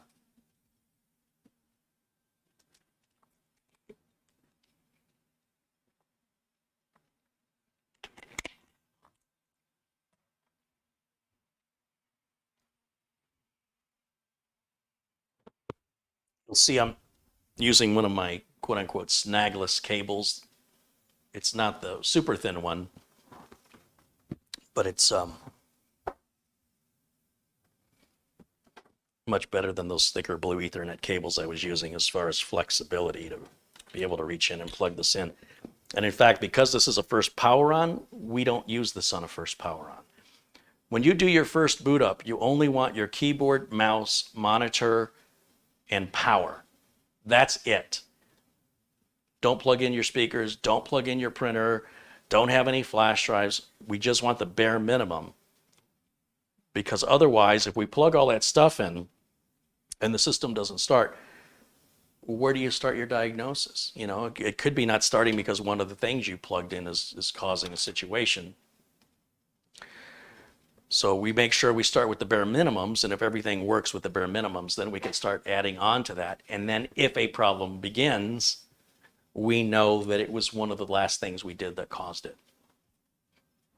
And this is important on a new build, because you just don't know where you stand on a new build until you get that first power on. Now, we are running with built-in video. I think this has built-in video. I don't remember what processor this has, so that's another problem, potentially. Power supply is in the off position, and now I can plug the power cable in. The power cable is a nice thick cable, which is what you want. If you're working on a variety of computers, you know, sometimes I might have a Threadripper or something up here. You want to make sure you have a nice thick power cord if you're using a a system that's got a high wattage power supply. And because I work on whatever rolls in, I'm prepared. And I realize I've been out of the frame here, so let's see if I can. Oh no, I'm still on. All right, that's fine. Okay, so I need a keyboard and a mouse to plug in, and then we're ready to turn it on. I just have this small wireless keyboard and mouse that works off of one dongle, which is stored in the mouse. And I always turn them off to save batteries, but they're rechargeable batteries that are not replaceable. These come as a pair, and you get a USB cable, and you about once every 4 or 5 months, I plug these in to charge them. And because I only have the one cable, I only charge one at a time, but they only take they're under an hour every time I've charged them. And the light will come on and it'll go red. And when it's charged, it turns blue or green, or it goes off, and the mouse is the same. And then I'm good for another 4 or 5 months. So these are wonderful to have here on the tech bench because they don't take up a lot of my limited bench space that I have.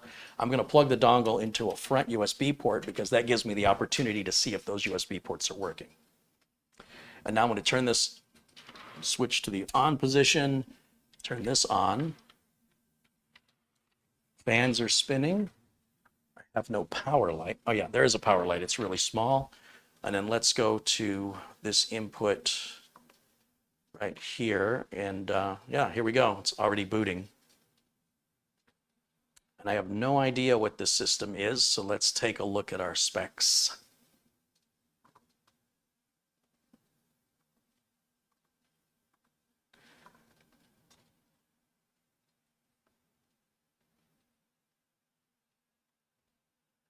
All right, we've got an AMD Ryzen 5 3400G. That's actually better than I thought. I thought it was a Ryzen 3. So a Ryzen 5 3400G with the built-in Radeon Vega graphics that are included with the CPU. We've got two 8 gig sticks of RAM in dual channel mode for a total of 16 gigs. 13.9 gigs is available because the built-in graphics card is stealing a little bit of RAM. If you have a discrete, add-on graphics card, then it comes with its own memory. It'll say when you buy the graphics card how much memory it's got on it. These cards that come with the CPU always steal from your system RAM, which is fine, but that explains why there's a lower number usable, okay? Windows 10 Pro, which should hopefully be activated. It looks like it's activated. And what version? It's 20H2, so we need to get the 21H1 update. So now that I know that this works, I'm going to go ahead and plug the network cable into it. And then we'll hit Windows Update.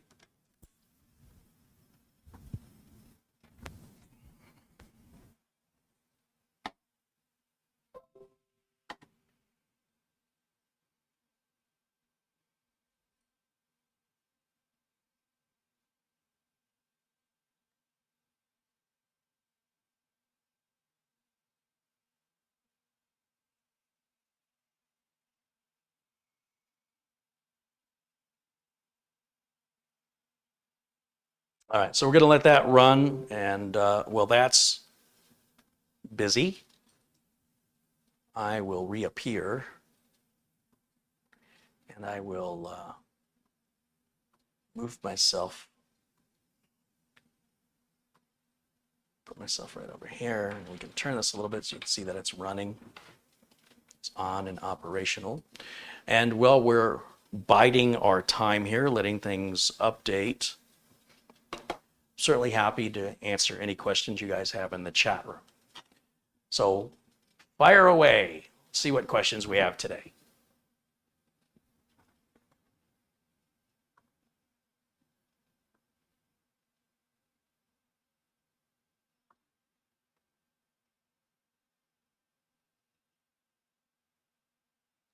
Black Watch contributes $2 Canadian. He says, I lost the other buck, but 2 out of 3 ain't bad.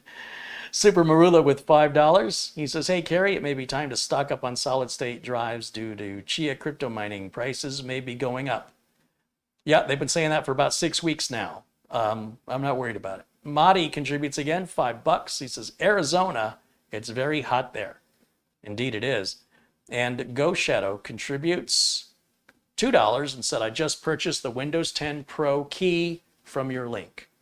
All right, well, hopefully it should just install and activate like it should. So let me know if it's otherwise. Thank you for supporting the channel, and I'm glad I was able to find that deal for you guys. I think it's a really good deal. And I do intend on keeping that deal for a year. So, you know, unless I'm hearing people say the keys aren't working or the company, you know, isn't providing any help, you know, with any errors, that's the only way I think this deal's going to stop. So, you know, you don't have to worry about, you know, rushing out and buying it until you need it, which I recommend. I wouldn't buy it and then just let it sit for months, because who knows if the keys get stolen, what can happen. And then customer service is going to be like, hey, you bought this, you know, 8 months ago. So because I don't want you to have to feel pressured,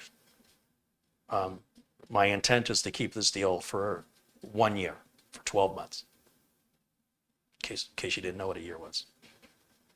The Tech Blogs contributes £5. Hey, thank you. And of course, thanks to Go Shadow and Madi and Super Merlin and Blackwatch for your contributions as well.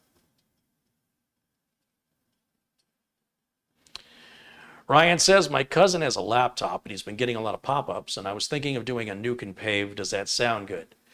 It really depends on how much stuff your cousin has on the computer that's going to have to be reinstalled and reconfigured. Things if they're running Outlook and you have to, you know, plug in all the servers and stuff, or back up all the data and restore it, including, you know, reinstalling and reconfiguring any printers. It can be a lot of work.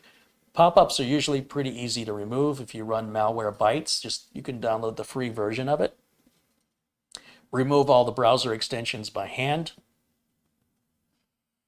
And it should be much faster to do that and more convenient for the person who owns it. But without really knowing the details of the situation, I can't really advise one way or the other.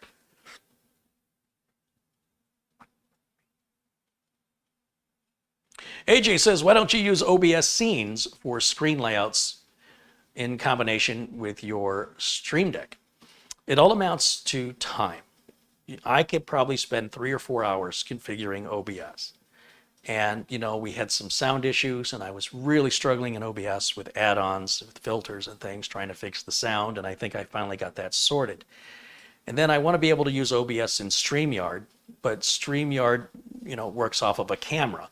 So OBS has a virtual cam, but it doesn't have any virtual audio. So then there's a different plugin for that. And I haven't had any time to do that, because once you differentiate the two sources, then you're going to probably run into synchronization where the lips and the audio are out of sync, and then I have to figure out what that adjustment is and manually, you know, play with it until I get the right number of delay in milliseconds to align those two things.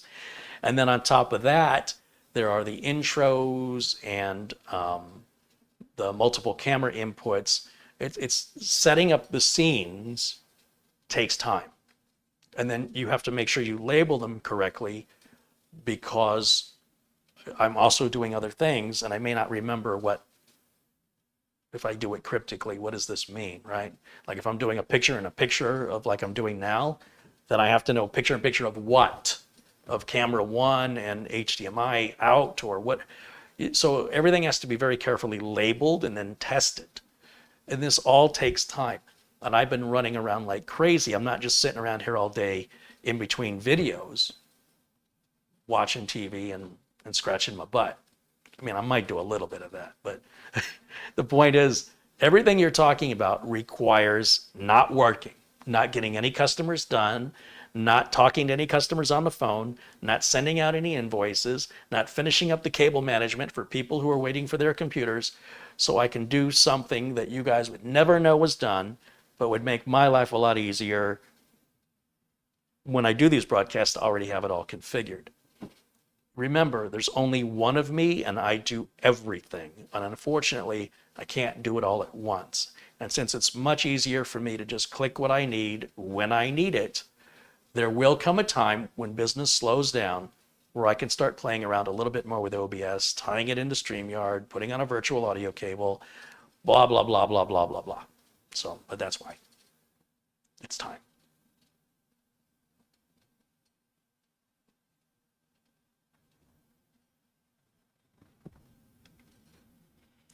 Okay, let's see what other questions you guys have here. Oh, wait a minute. Wait a minute. That screen looks like it wants. Does it say it's downloading? Can't see it.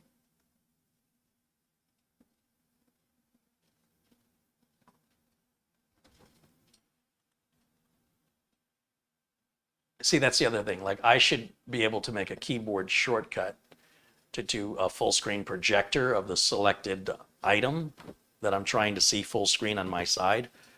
And that, you know, I just have to look into OBS, figure out where to do that. And then I have to remember what key combination I set. And then through repetition, I'll eventually, you know, remember it. So for right now, just because the show must go on, I just kind of work with what I have. And remember, things change. OBS will come out with another version. There may be other driver updates, and then things then oftentimes have to be adjusted. So it's not like you just set it once. In many cases, it's still going to be a temporary thing that will have to be maintained. Ricky B says, Kerry, when I was young, about 50 years ago, my uncle changed the oil in his car by attrition. As it leaked in places around the engine, he added new oil. Eventually, the engine died, and he's going to buy a new car. Yeah.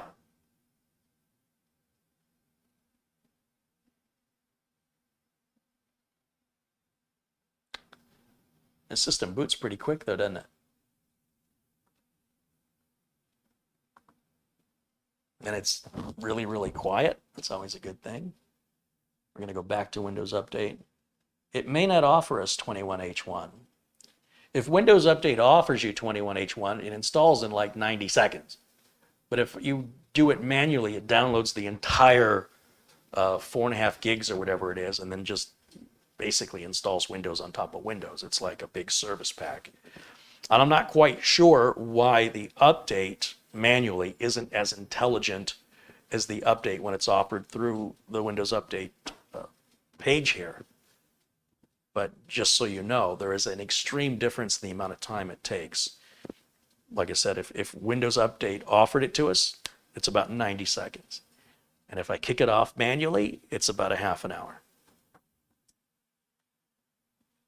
I don't know enough about the coding of what's going on behind the curtain, but I can tell you that much for certain, just so you have the right expectations.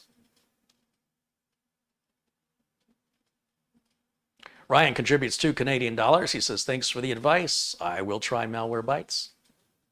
Yeah, you can also try out the MCSoft emergency kit, which I've demonstrated here. If you just type in Kerry Holzman space MCSoft, you should see the demonstration of how to download and use that as a second opinion. Although Malwarebytes should be enough, wouldn't hurt to get a second opinion, make sure the system's clean. Go Shadow with a $5 contribution says, many years ago when I lived in Alaska, I called Microsoft support only for them to tell me that Alaska is not part of the United States. Well, this can happen when you outsource to other countries and the employees are not trained well. But that's how they get cheaper employees, and it makes the company more profitable. So we shouldn't be surprised. Geography and technical support are two entirely different skill sets. That's for sure.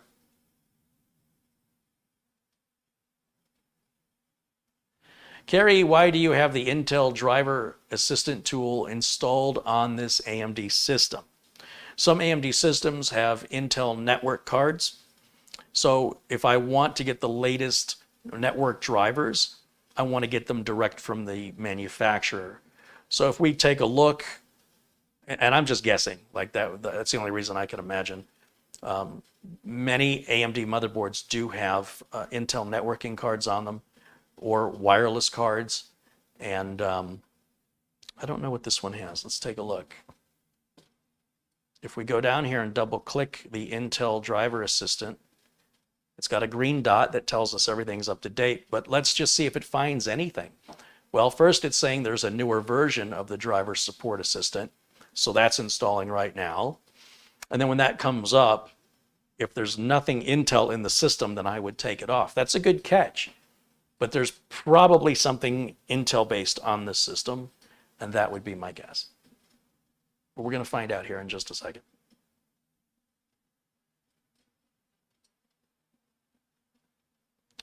So you'll notice these parts. It's an AMD, AMD, AMD. Realtek is the sound. Realtek is the controller. It's the Intel SSD. In order to get firmware updates as well as the Intel memory and storage tool to take advantage of the features of the SSD and the status of the SSD, I could just manually download it from Intel, or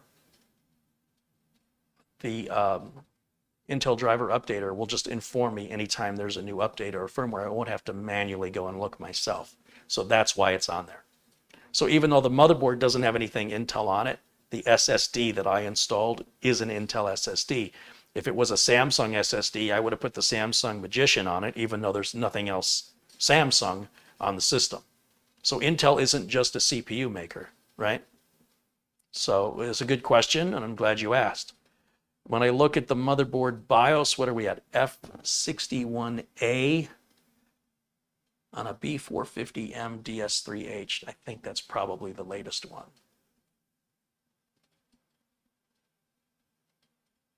And we're at 90% there, moving right along. Okay, other questions?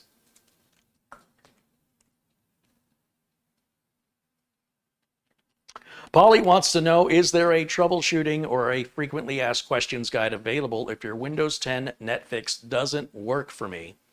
One system doesn't see others and they can't see it, and I can connect with File Explorer. So there's certain things the networking tool won't do for you. Like it won't get a newer driver. So the first thing I would do if I were you is get the latest network card driver directly from the manufacturer, not the motherboard maker, directly from the manufacturer of the network card. So if you got a Realtek card, you go to realtek.co.tw. If you've got an Intel card, you would use the Intel Driver Update Assistant. It'll do it all for you. If you have, I'm trying to think who else makes network cards. You would go to the manufacturer of the card, make sure you get that latest driver. A lot of times that will fix the issue. Also, sometimes turning off any networking equipment, sometimes the router or switches, even sometimes the cables themselves need to be unplugged and plugged back in again. Even though everything else is working, I would shut everything down. I would shut the router down, any switches, and I would disconnect both ends of the cable and plug it back in, and then turn everything back on and restart the computer, and then see if it can see it after I updated the network card drivers and if the problem still existed. And these are things that my tool, they can't do this for you. Apart from that, you could also have a bad port on the switcher router, and I would try moving the cable into a different port, or changing the cable out. The cable could be bad, even though it doesn't visually appear to be bad. It takes 2 minutes to plug a different cable in just to verify that that's not the problem. So as you can see, there are a number of things that you can check, and then of course if it's wireless, you wouldn't be dealing with any of the cabling stuff. But you would definitely want to make sure you have the latest driver from whoever makes the wireless controller chip. So a lot of times that solves the problem, just updating the driver. If the Netflix tool is working except on one machine, it's usually drivers. Or bad cable, bad switch, bad router, or that stuff is just kind of stuck. It needs to be restarted. Speaking of restarting, restart this machine now.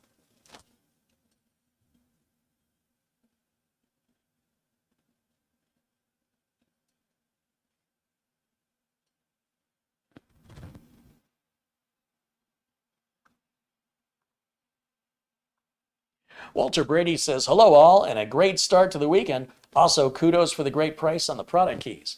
Hey, thanks. I'm glad you appreciate that. Let's make sure you're blue in here.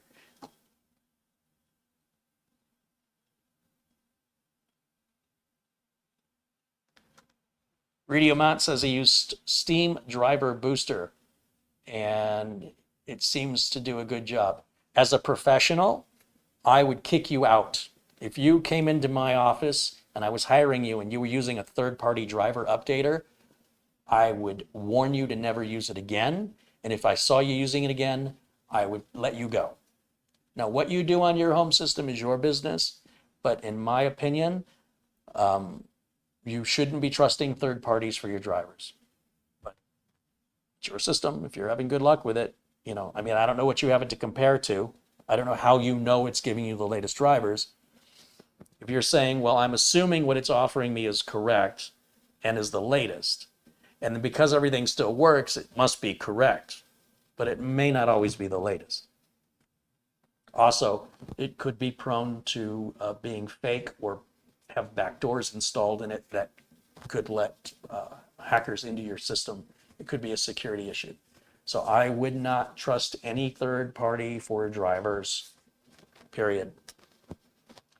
But that's just me. You could do what you want.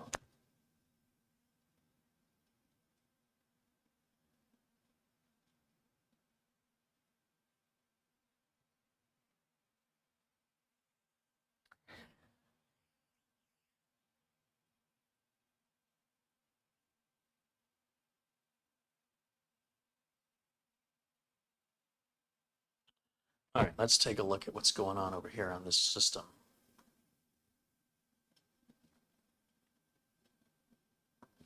Now I can see it. Continue. Sign in with Microsoft? No. Okay. Now, this update adds this new toolbar down here that shows the temperature. You see that? Stupid. If you want to get rid of it, put your mouse over it, right mouse click the button, go to News and Interests, and turn off. It's so annoying.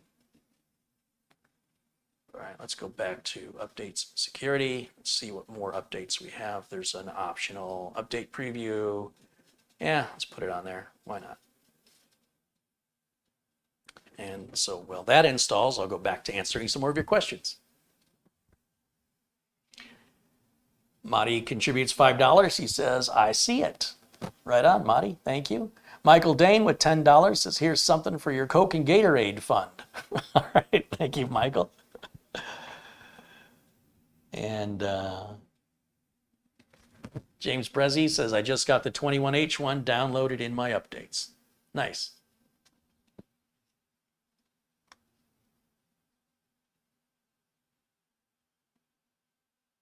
Remington 2277 says, what is currently the best choice in Intel 6 and 8 core processors? I've seen some confusing comments about power and heat management in some of the later generation.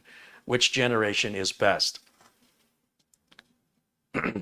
Sometimes I don't know if people are sincere and genuine when they're asking me these questions, or if they're baiting me because I'm about to get on a soapbox and explain to you what one person's version of best is not likely going to be the same version that you think is best. Somebody might be throwing something away that they consider to be trash, and yet to you it may be treasure, and you're like, how could you be throwing that away?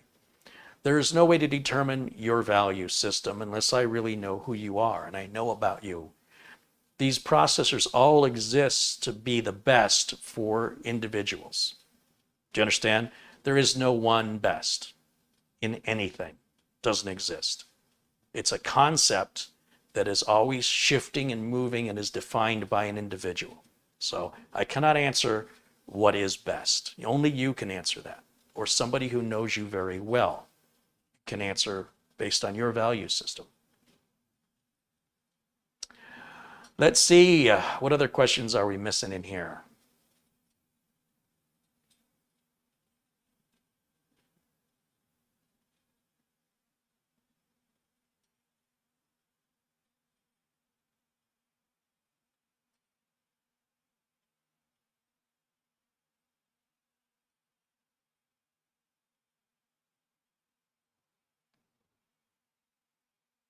If you've asked something earlier and I haven't addressed it, it's probably because I haven't seen it and it scrolled off the top of the page.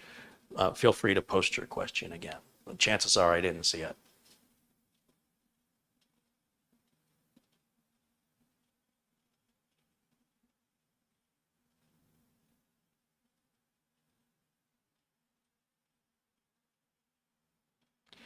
Ray Burke says, I just got your AMD driver updater for D7X.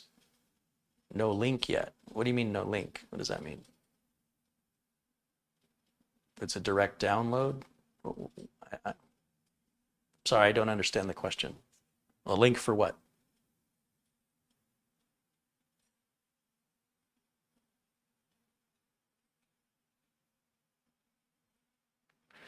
Anthony Wilson says, thanks for the inspiration, Carrie. I just built a computer for my community. Hey, right on. Love it.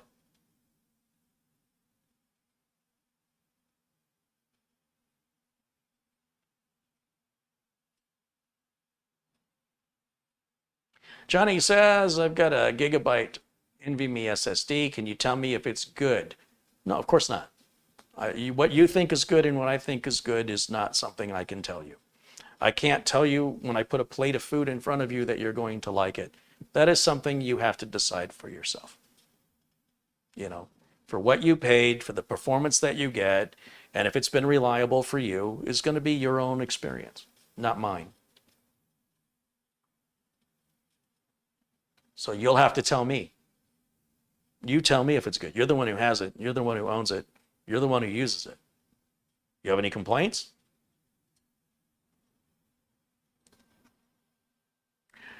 Fritzer says he got RoboForm for 5 years using the code below this video. Well, there's no code. There's no code. You just go to roboform.com/carry. So it's a link in the video. But I'm glad to hear you've taken advantage of the offer. It's a really good deal.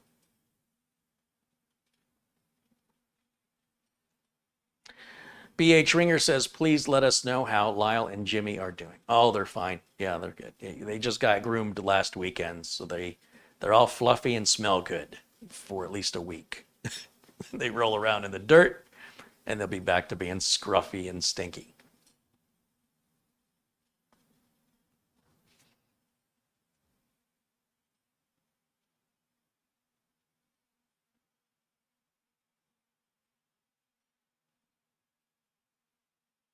Catherine Anna Hauserman said she got the 5-year offer for RoboForm as well. There's nothing worse, there's nothing I hate more or feel bad about than when somebody, like, 2 days after the deal's over, somebody's like, oh man, I wish I would have got it. When are you bringing the deal back? And with RoboForm, it's pretty infrequent. It's not a regular price, right? It's just a low price for a limited time for you guys. But do know that I do intend to bring them back at least twice a year, at the very least, to make that offer for new viewers who are just watching videos for the first time here and said, wow, I didn't even know about this. I guess I missed the opportunity. It'll happen again in time. And I think when we're not running this special, if you just go to that link, the roboform.com/carry, I think it'll just be like 30% off as a default. So the code will still get you a discount, but not as steep of a discount. These steep discounts are offered for a very limited time, and like I say, probably about twice a year. That's what you can expect.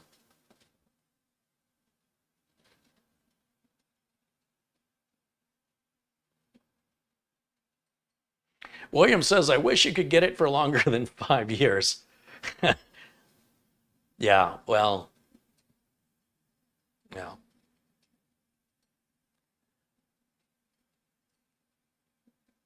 The pros and cons to that, right?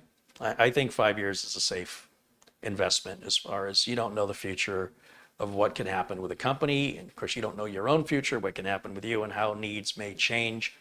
If the product were to evolve in such a way that you no longer liked it, but you paid for it, you might feel obligated to still use it or start asking for a refund 4 years into your 10-year thing. It could get messy.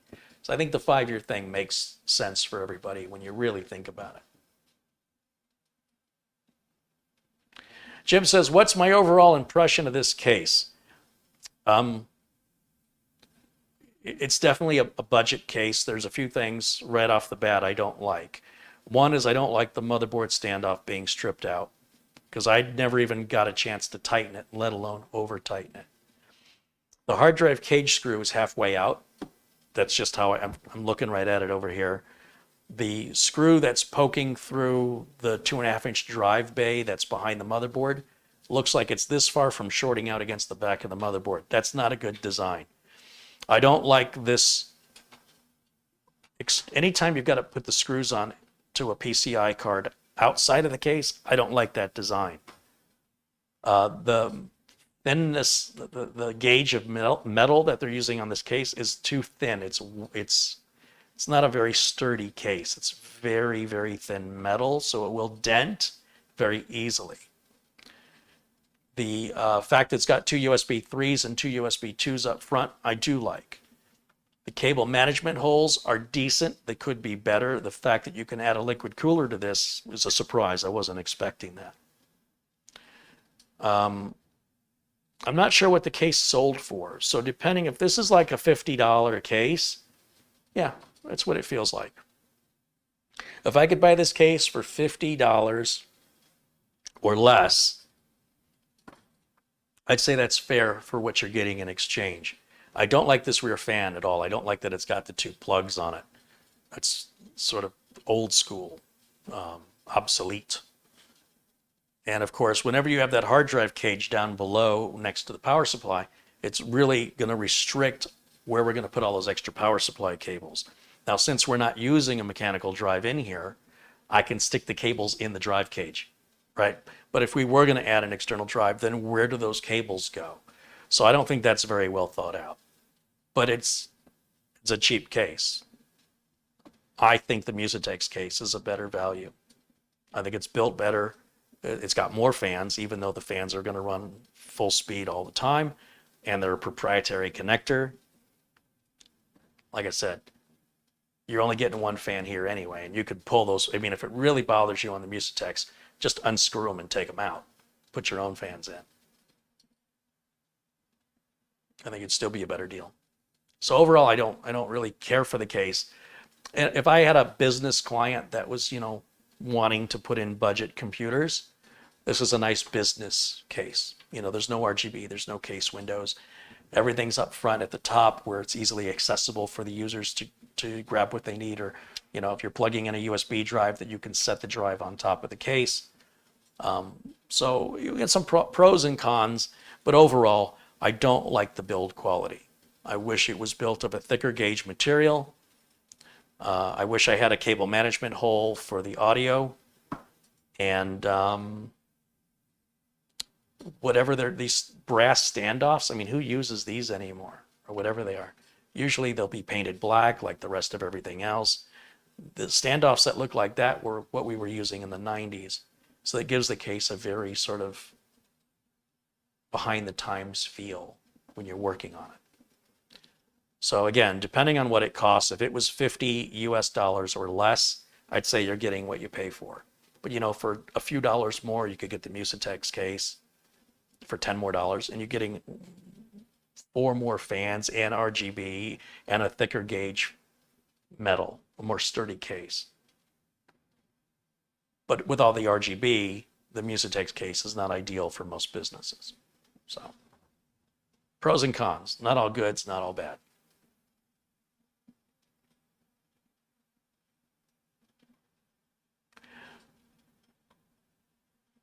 Katrina Ireland contributes $20. Thank you, Katrina. Make sure Katrina is blue in here. Fritzer contributes $5. He says, another fine job. Thank you, Fritzer.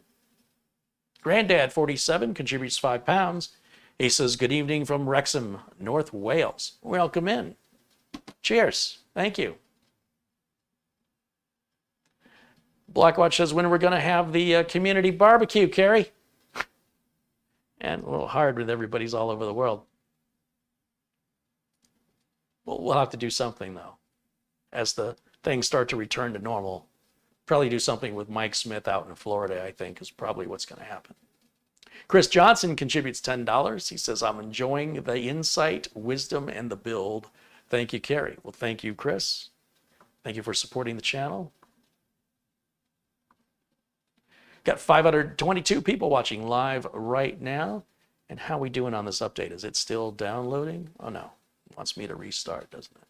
Let's go ahead and restart that, and then we'll check it again and see if it wants to offer us 21H1. If not, I'll just force it, but then that's going to take, half hour to install.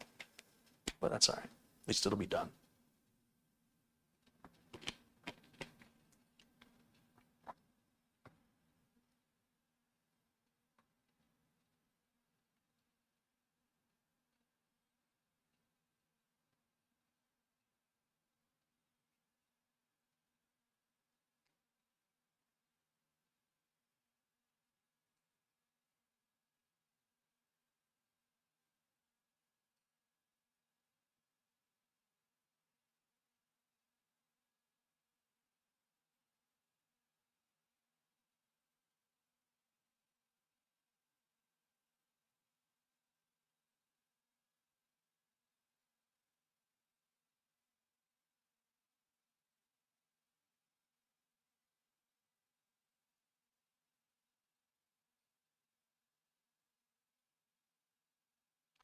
Did you get the automatic subtitles on the stream? And if you do, click on the CC button. If you're using Google Chrome, if you just go to your settings in Google Chrome, the browser will add its own subtitles completely unrelated to YouTube. On any video you watch, you just turn the subtitles on in the browser on Google Chrome.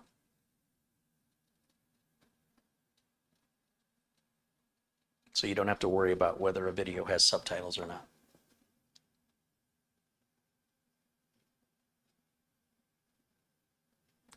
Rick Hubbard says, I buy RoboForm year by year as the doctors say I should be dead by September with my cancer. That's horrible. First of all, it's not a big investment. It's not like you're putting $10,000 into some long-term, investment, number one. Number two, I would hate for you to believe what the doctors are telling you, right? So what doctors do is called a practice, and they're making estimates. The bottom line is I know several people alive today that were told they should have died a long time ago. I've had several customers tell me, this is the last computer I'm going to buy from you, and they've told it to me 2 and 3 times because they keep living. So, having cancer is terrible, obviously, and you gotta fight. You gotta do what you can do to follow doctor's orders, follow the treatments, and none of us are guaranteed tomorrow. And make the most out of every day to the best of your ability. But I wouldn't have too much anxiety or plan for my death unless I was pretty much immobile and unable, because of the disease or whatever happening, getting to the point where my energy levels are completely depleted and it looks like the day is soon. So you seem very active in the chat room and all of your participation. I wouldn't set my calendar by what the doctors say. And that's just me.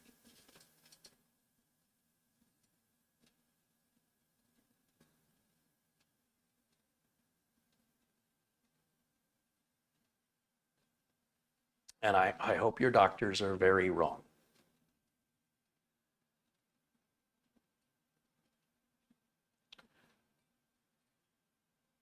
Okay, let me go back to Windows Update. I'm probably not going to be offered. Looks like I'm not going to be offered 21H1. It will come automatically in time, but if I just want it done and out of the way, then I have to force it. So yeah, it's not offering it to us. So what I'll do is I'll just open up Microsoft Edge here, and I'll just, since I don't know the link off the top of my head, What is all this? I don't want this. Close this. Start again. And I'll just type in download. Oh, wrong keyboard. Download. Let's try again. Download. Why is this not working? I didn't turn it on. Download Windows 10. And right here is the first link taking us to Microsoft. You got to pay attention to the links associated to your searches so you know you're not going to a scammer's website. And right here, update now. That's going to download the updater tool here behind my video. I'll click open. Yes. And then while that's running, I can close the browser, click update now, click next, and we're off to the races. Johnny Zemer contributes $10. Thank you, Johnny.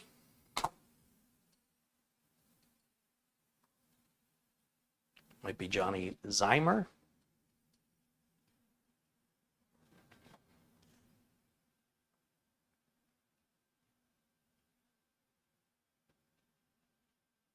Luke says that system has a wicked fast boot time. Dang.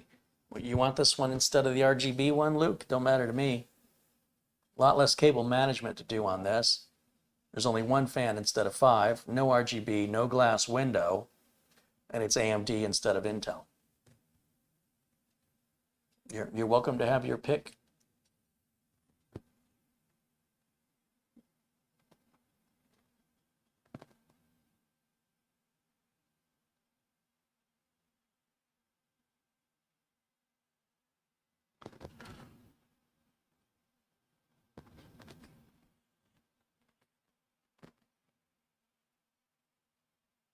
King Spoonman says, would you rather raise your prices and be less busy or keep your current workflow and be backed up for months?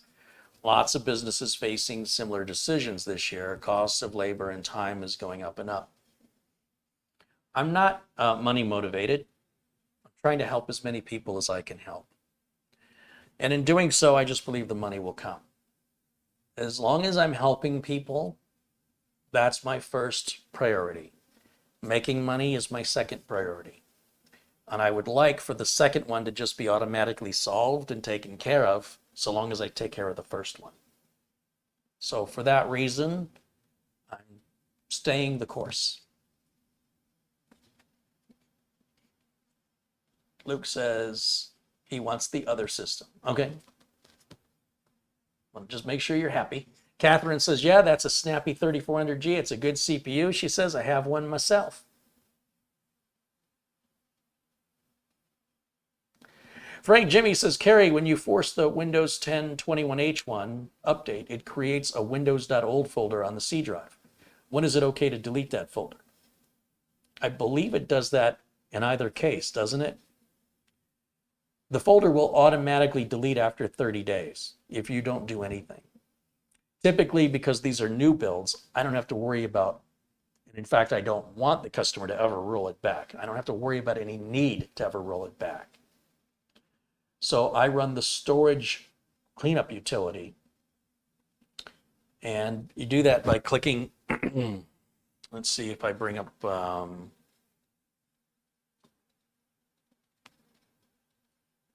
once again, I have to go full screen so I can see on my side. There we go. So if I go down to this bottom left corner and I type in the word storage, S-T-O-R-A, right there it says storage settings, and I hit enter. And then I can click configure storage sense or run it now.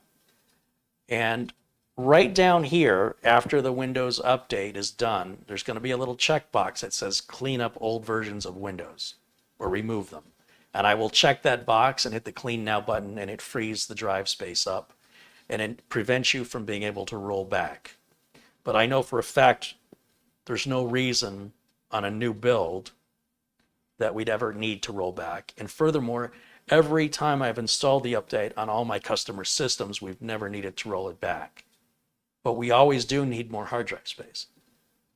So you can manually remove it immediately if your system still works and you're confident you're not going to need to roll back. or just leave it alone and it'll remove itself after 30 days. Thank you for the question. That was a good question. I'm glad you asked.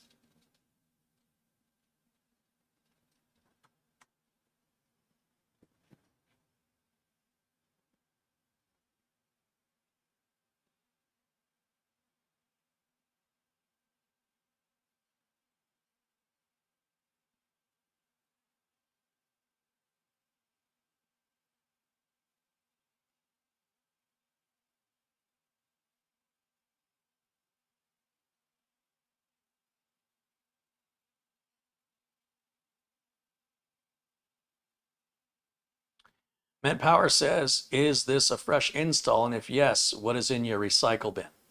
It's kind of a rude question to ask somebody what's in their garbage can. What are you throwing away? You know, that's kind of rude. But I can tell you what's probably in there would be like Uncle Carrie's Windows Optimizer, because I would run it and then I would delete it. There would be maybe Prime 95 and the hardware info tool to monitor temps, as well as maybe Crystal Disk Mark and Crystal Disk Info that you've seen me run at all my new builds. Once those are through testing, I just delete those files and just probably have an empty the recycle bin. But it's really kind of an inappropriate question.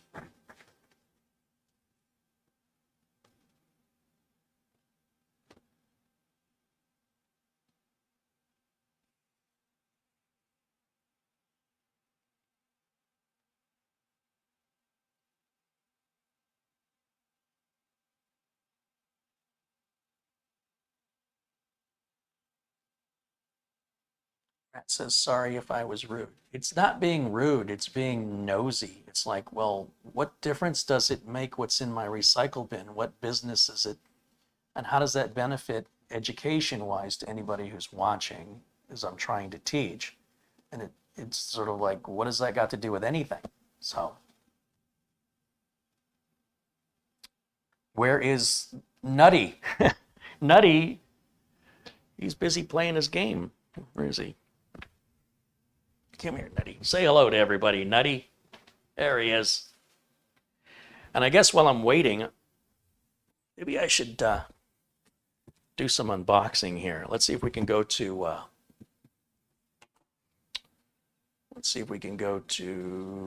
full screen camera 1. How do I open this? I see some tape.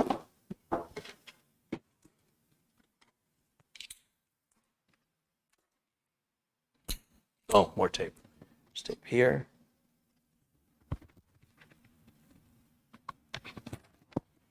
There's tape here.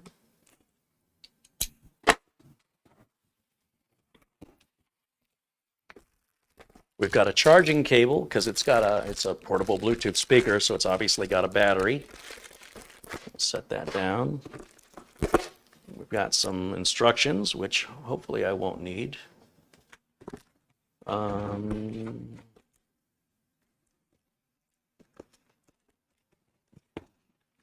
should come out.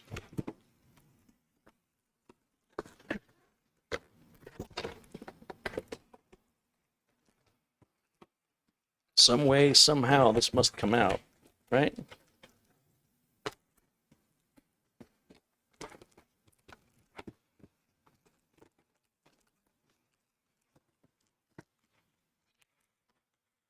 You got to be a rocket scientist to get this thing out of the box, I guess. Twist to remove. There's like a plastic thing here. Twist.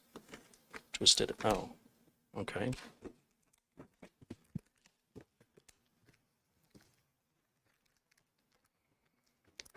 What's holding this in? I'm very confused. It should just slide out of the box. Oh, there's more tape. I see. More tape. There's an entire piece of tape lengthwise here. And here. Okay then. And more here.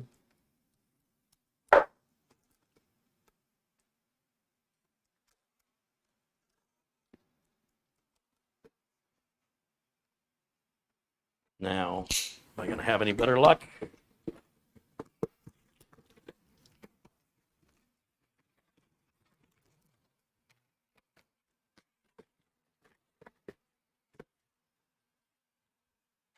Progress. What's going on here? More tape. Lots more tape. I don't know why I keep putting this knife back. Apparently, the secret to getting this out of the box is cutting through a lot of tape. Where would the world be without tape? How did they used to package things in the 1700s? I mean, how were they packaging Bluetooth speakers in the 1700s? That's all I want to know.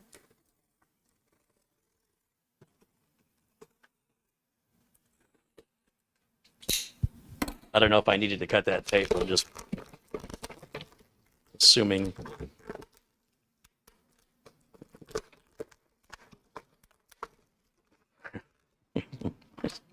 There's more. More tape.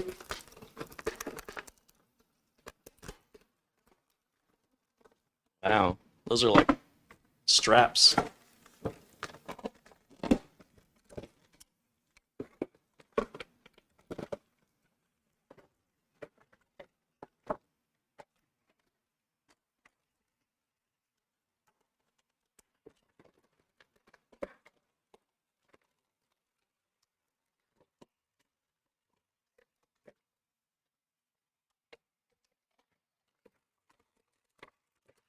Hey, I got it out of the box.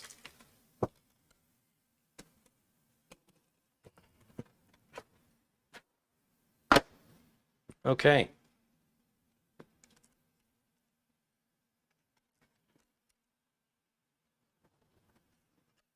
Does it tilt? No, it's in a fixed tilt. All right. Turn it on. Are there any other buttons? Yes, I could read the directions, but I can't be bothered.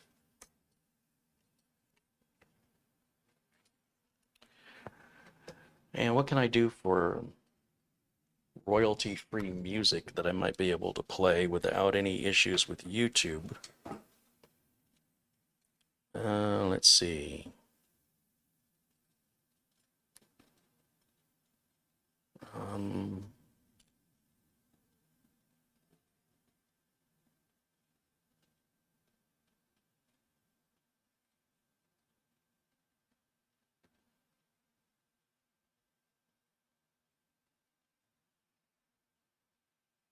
Here's a website that's got royalty-free music.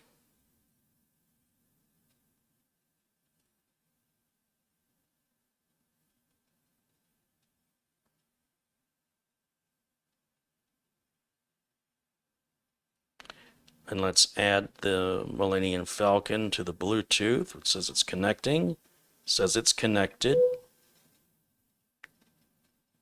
And let's try something.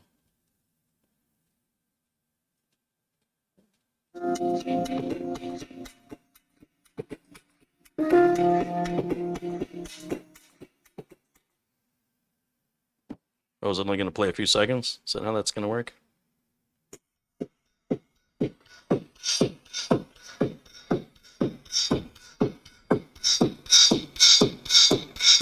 It's not bad.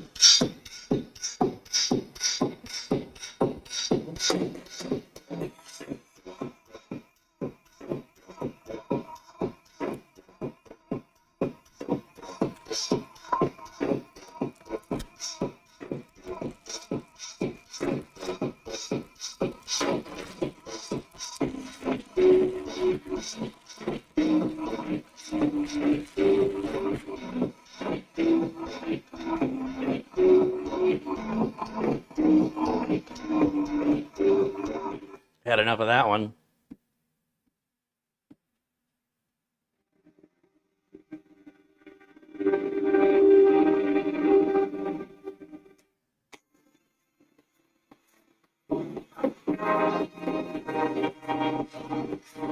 Should be able to control the volume through the phone.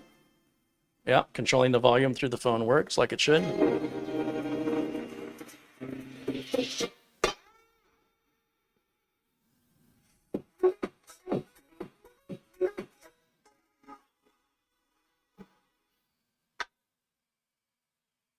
All right. Well, anyway, that's obviously no good way for me to demonstrate the audio quality because depending on your speakers and how well it's being picked up by my microphone and the ambience of the room that you're in, you may like or dislike it. It's not a lot that you should have high expectations considering it's fairly shallow, so there's not a lot of movement for air for a subwoofer or anything like that.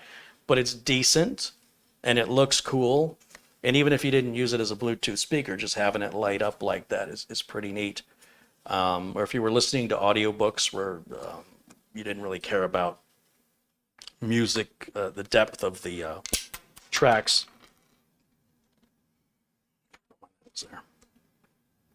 That's a fun little thing. You know, for what it costs, it's fun. And again, it's rechargeable. It's got a built-in, built-in rechargeable battery. So batteries are included. Yeah, I like it. I like it. Didn't even know that existed. Now, it would be kind of cool if it had some lights that came on and went off or went to the music or something, but and maybe there is something. I don't think so. I'd have to look at the directions. I think that's all it does. There is a middle position. What's that? Is that just the Bluetooth speaker without the lights? Or is that off?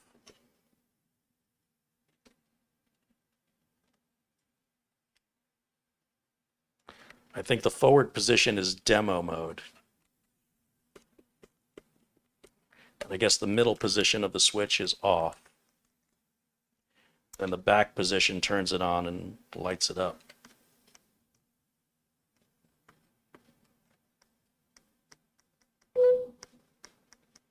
Okay. Well, it looks like I can move track. Maybe. Or is it? Or maybe it's just pausing. Okay. Yeah.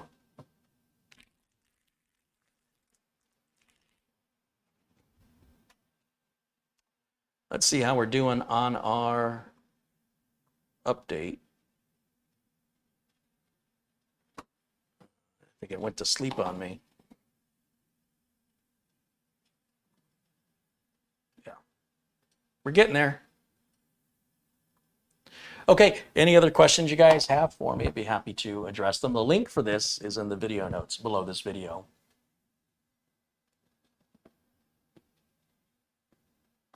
Frank Jimmy says there's a rectangular radar dish on the Millennium Falcon. That means it's episode 7 or 8. That's right, it's the modern Millennium Falcon, the newer version of it, because the original had a round radar dish. I love that attention to detail. The fact that you noticed.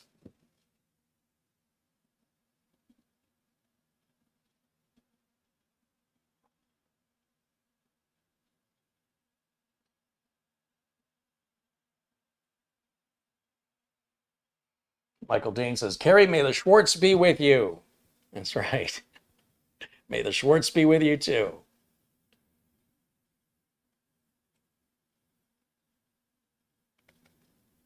Mortmont says, check your PayPal, Carrie. Well, all right, Mortmont. Let's take a look.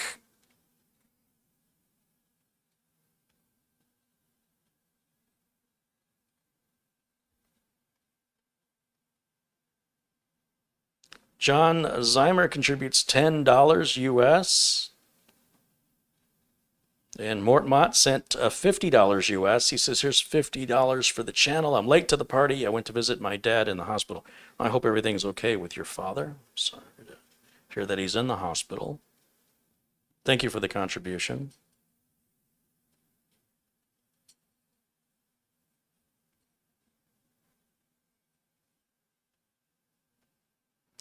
Ross Whitehead said a $100 Amazon gift card.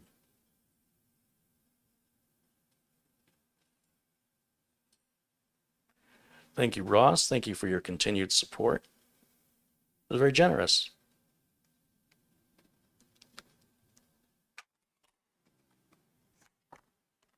Thanks for everybody supporting the channel. Almost everything that you see is purchased off of Amazon. So those Amazon gift cards are quite helpful to me. So thank you for that. and as well as the PayPal contributions, the Super Chat contributions, even just hanging out in the chat and interacting with us, sharing links on your social media pages is always a nice thing. If you enjoy the video content like today's content, you can let me know by hitting the thumbs up button. You just give that a clicky. And if you're not already subscribed, by hitting the subscribe button, you can be made alerted to when new content is posted. When you click that little bell icon after you subscribe, you can turn notifications on and then choose how you want to be notified. And that's in the settings of your YouTube account. You can adjust that. A lot of people just put the YouTube app on their smartphone, and then you have the YouTube app give it permission to display notifications on your phone for any channels that you want to be notified to on YouTube, and then it'll just pop up no differently than like if you got a text message or an email on your main home screen. It'll show those subscription alerts or whatever. But you have to give the app permission on your phone. Whether it's an Android or iOS, it's the same.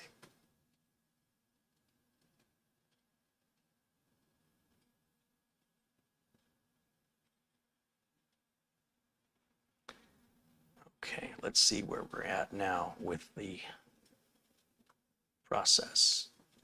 We're getting there. So I guess it had downloaded it and now it's installing it or something. I don't know. Still going to be a little bit. Any other questions you guys have for me? We'll be wrapping this up here shortly.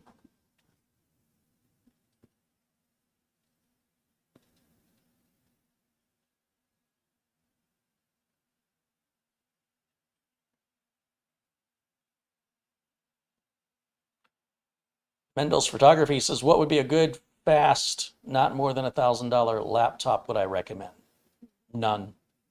There's nothing good and fast in a laptop for under $1,000 that I can recommend.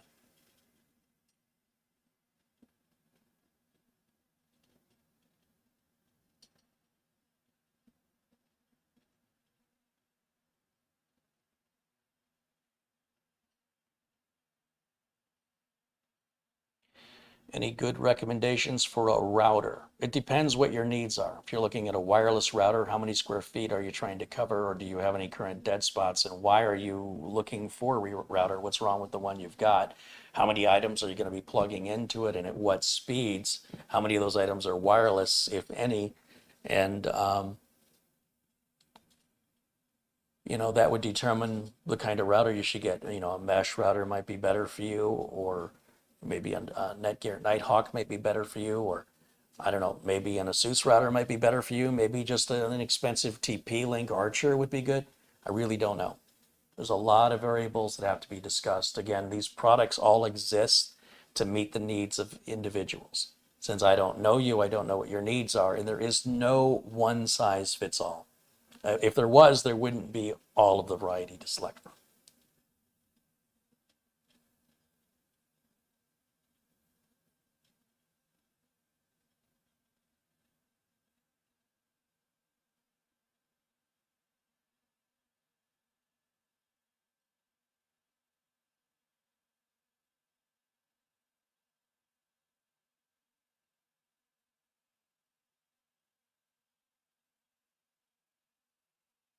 Ricky B says, Kerry, I just wanted to thank you. I was able to get 5 years of RoboForm, a Windows 10 Pro key, and an Office key, and all of that for less than $100 total.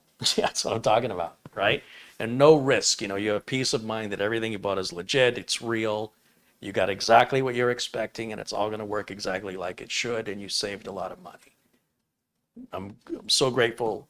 I know a lot of people were asking, and I just didn't have an answer. So I'm so grateful that you are taking advantage of the offer, and that my research and doing all of this to make that stuff available for you guys is appreciated, and that you're taking advantage of it, because that's why I did it. Just doing it for you guys.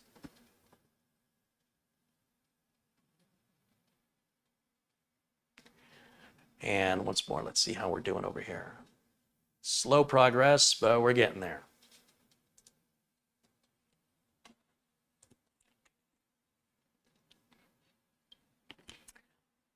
Is there a computer in the Star Wars ship? No, it's just a Bluetooth speaker, but it's pretty darn cool Bluetooth speaker. It's a mono speaker, but nonetheless, it's just kind of a fun Fun little speaker. My PC, I turn it on, it has 3 beeps, then it turns off. Well, what is your PC? Is it something you built yourself? When did the problem start?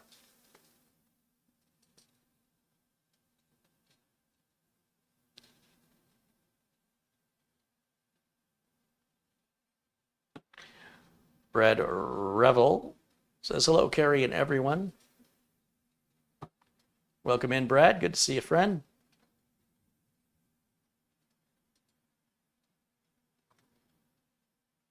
That thing hasn't budged. Yeah. We'll get there. Sooner or later, we'll get there.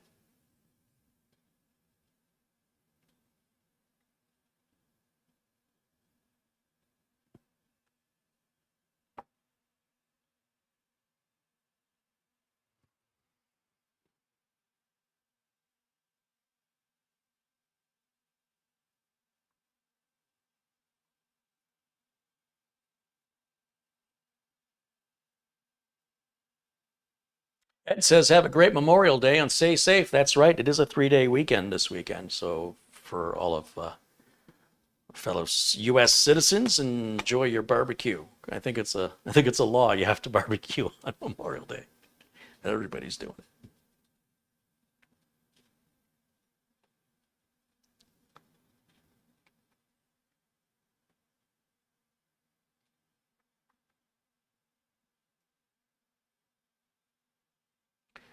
Johnny Zeimer contributed $10. Thank you, Johnny.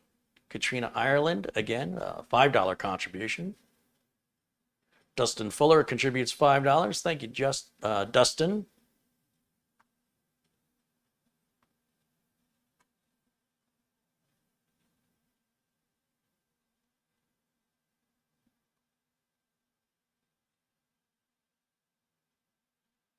Matt says, yeah, it's a law. You must barbecue on Memorial Day. What's more important, RAM or CPU? It depends on how the computer is being used. In some use case scenarios, more RAM is more beneficial to the user's tasks. And in other cases, the CPU power or cores, again, it depends on, not everybody uses a computer for the same reasons. And so that's why these things are adjustable. They adjust to accommodate the individual's needs. And since all of our needs are different, you adjust it according to your needs. I adjust mine according to my needs. Are CDK keys sent by email or through the mail? It's all done by email. Nothing is using mail anymore. That way you can get your key within moments of paying for it. There's no delay. It doesn't get lost in the mail, stuff like that.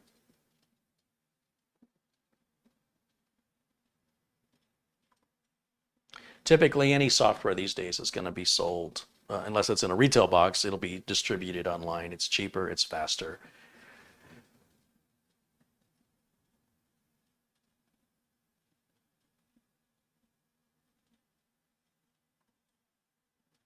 Making some progress over here, huh? Yeah, it's an amazing difference, that this takes as long as it does. And then if it was offered in Windows Update, it'd be done literally in 90 seconds. So I'm not sure why Microsoft does this, but we would eventually get the update through Windows Update, eventually. But because I'm taking care of this for customers, I want my systems to be plug and play. So I do all this as a service for my customers, so they don't have to worry about it. So I waste my time, so they don't have to waste theirs. That's true service. True customer service.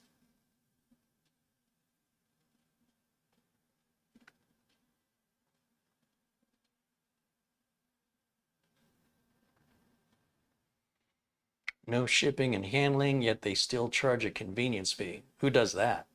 I'm not aware of anybody charging a convenience fee. I know they might have to collect sales tags.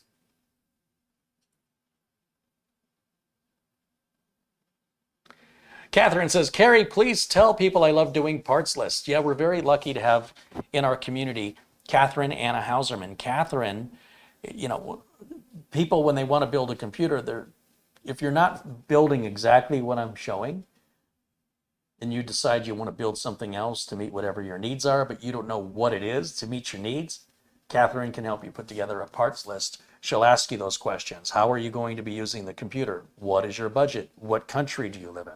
No sense recommending parts that aren't available in your country, or not understanding your currency value so that she's not able to do it within your budget. So Catherine does all that research and all that work for free, and she's very good at it. All she asks in return is you say thank you. And honestly, she doesn't even ask for that. I demand it. So she is been doing this for a few years now, and I've had many viewers reach out and tell me they're, sending me the message on the computer they built using the parts recommended by Catherine and her Holzman, and they just tell me how wonderful she is. And I'm like, yeah, I know, she's great. She really is. And the fact that she does it for free, I thought for sure by now she'd say, I'm done. I've had enough. But she's still in it. She's still doing it. And if you're somebody that's looking to have some build advice on a build you're doing, nothing, it costs you nothing to reach out to Catherine and communicate with her. And she'll ask you all the appropriate questions she needs to know to make a recommendation for you.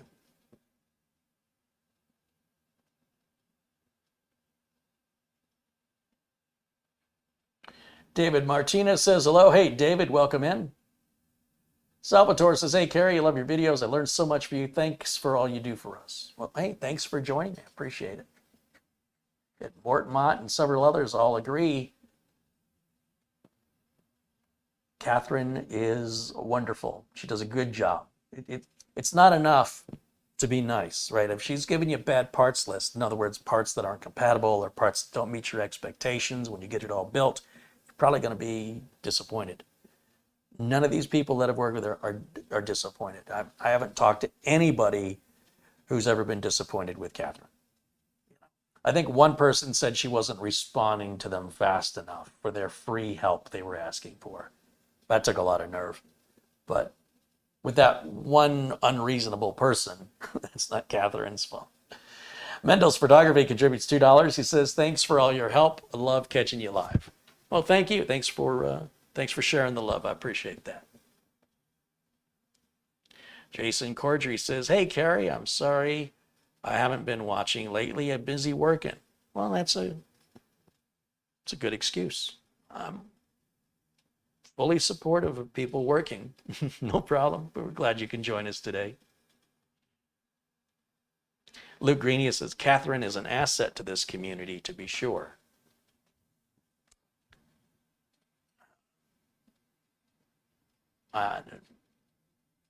Absolutely, 100%.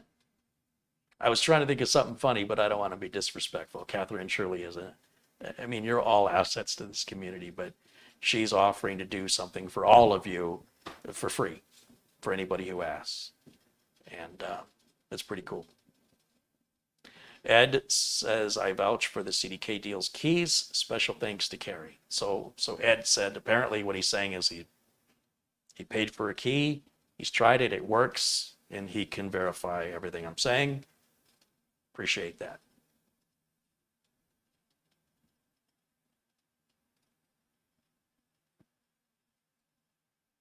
Michael says he's working on his 51st computer giveaway to another family in his community for homeschooling and their kids. That's awesome.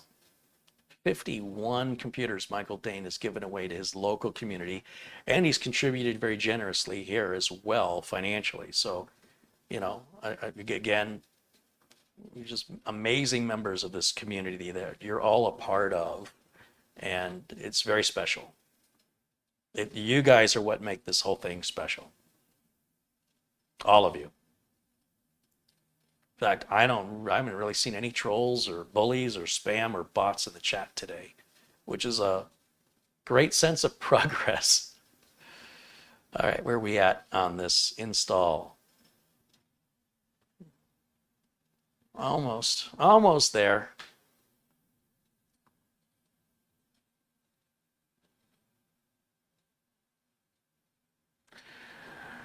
Naboski wants to know, Carrie, what happened to your personal computer that you built almost 10 years ago? It was an NZXT case, a 660 Ti, and a Hyper 212 Evo.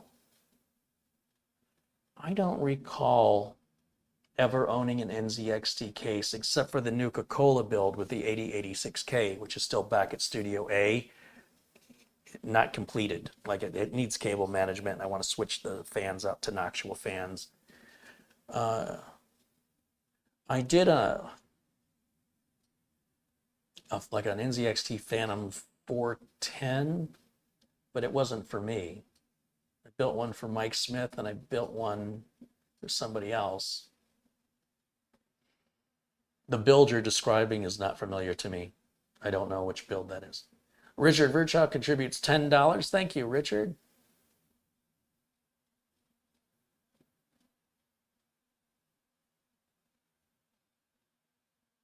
Glenn says, Carrie, you missed my question earlier. What do you feel was your most challenging experience that you feel you could have handled better?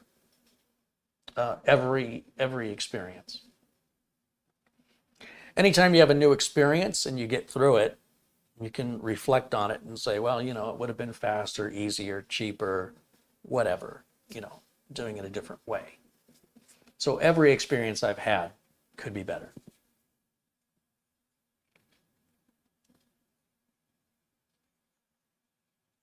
Michael says he's starting his 6th year here as a member of this community.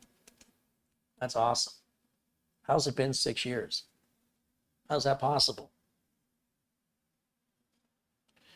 Gabriel wants to know if it's bad to have the power supply on top of your case. If the case manufacturer designed the case for the power supply to go up here, it's typically an older design. But no, there's no harm in it. It's, you know, the engineers who designed the case probably designed it for the older school power supplies that had the fan in the back. It'll still work. It'll be fine. Kazaison says, how is Thready 2.0? Thready is fully completed, cable managed, and covered up, so it prevents too much dust buildup. Thready's done. And at some point, I plan to use Thready for something, but right now I'm just still getting caught up with a lot of backlogged work, and it'll sit until I have a need for it. But at least it's like there's nothing left to be done on it. It's just in storage, basically, until I need it, or until I have time for it. And Richard Virchow contributes again $5. Thank you again, Richard.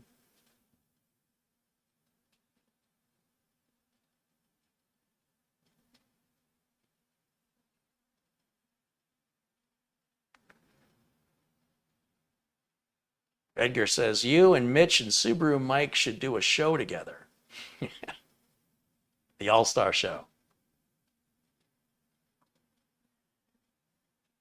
Wow, this thing is...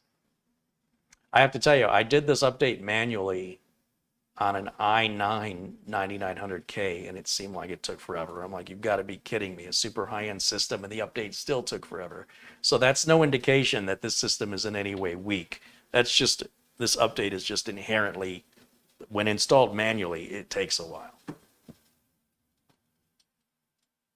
Richard says, thank you for what you do, Carrie. I did take your advice to heart, but I did choose the case, and I still want to send you a video. Well, I hope you do send a video, Richard, and be sure and show your face on it, and don't move the camera around too quickly. You know, the camera being in one position is ideal, and I'd love to share it with everybody here.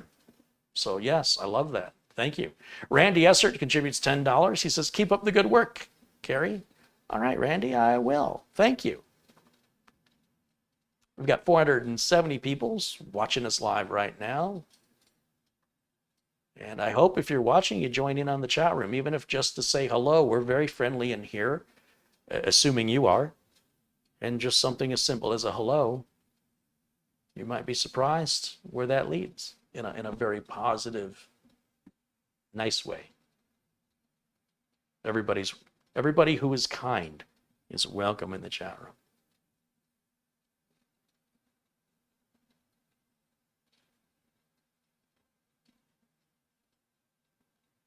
See a contribution of $10 from Ricky B. He says, Carrie, I've been a part of this community for only 2 years, but I do know if Uncle Carrie offers anything on this channel, I know there's nothing to worry about unless or until Uncle Carrie says so. Thank you. I mean, that's the trust is what I'm trying to build here, right? I mean, all relationships are the ground foundation, they're all grounded in trust. And I'm not looking to be some media personality and just be an audience of faceless people. I like to get to know who you are.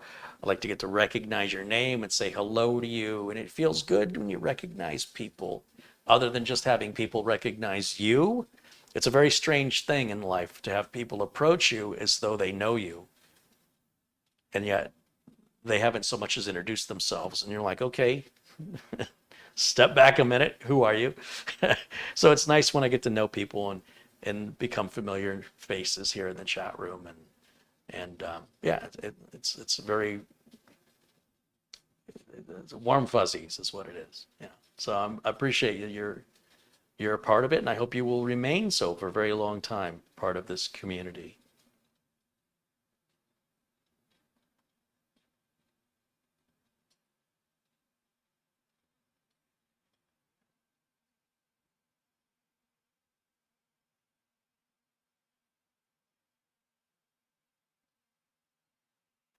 Ray Burke says, can you add the Carrie Holzman discount in the RoboForm payment portal to extend a subscription?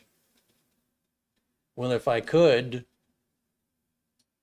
I would. But since I can't, you have to contact RoboForm support. That's why you have to contact RoboForm support, because adding it to the payment portal is not an option. Gabriel says you're close to hit 400,000 subscribers. Hopefully you reach it next month. Hey, look, I'll be glad when I break 350, okay? I've been at 340 for a long, long time. So 350's probably 3 months away.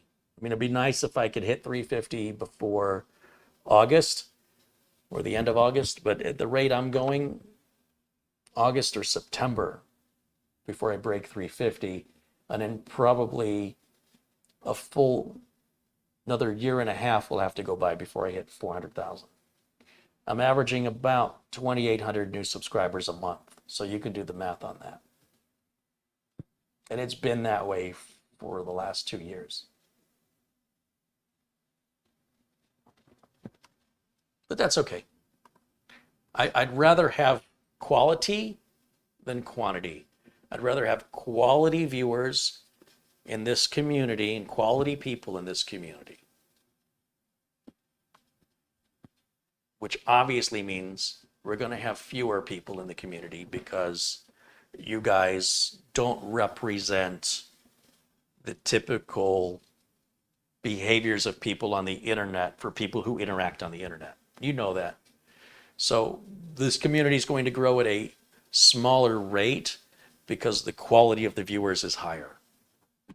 So I have realistic expectations. Now, if suddenly a surge of high quality other viewers come in, I mean, I don't know where they're coming from. They're all welcome. But I think what we're seeing is pretty typical for what we're looking for. All things in their time, their due time. All right, how are we doing on this update? Are we done yet? Hey, it's done. Let's restart it. There we go. And Richard contributes, Richard Virchow contributes $5 again. Hey, thanks again, Richard. Appreciate that very much.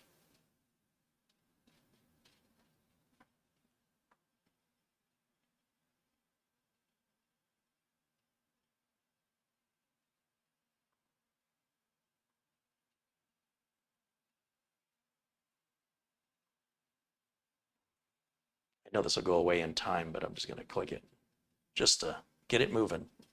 Ron S. contributes $10. He says, it's going to get warmer here in Phoenix, Carrie. Oh, yeah. Oh, yeah, it is.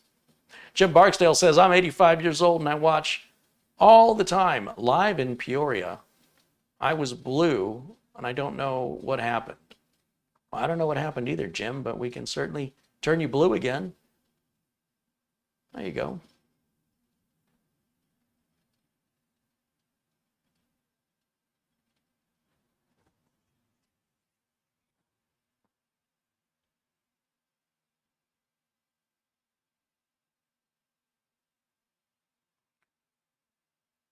So while that's updating,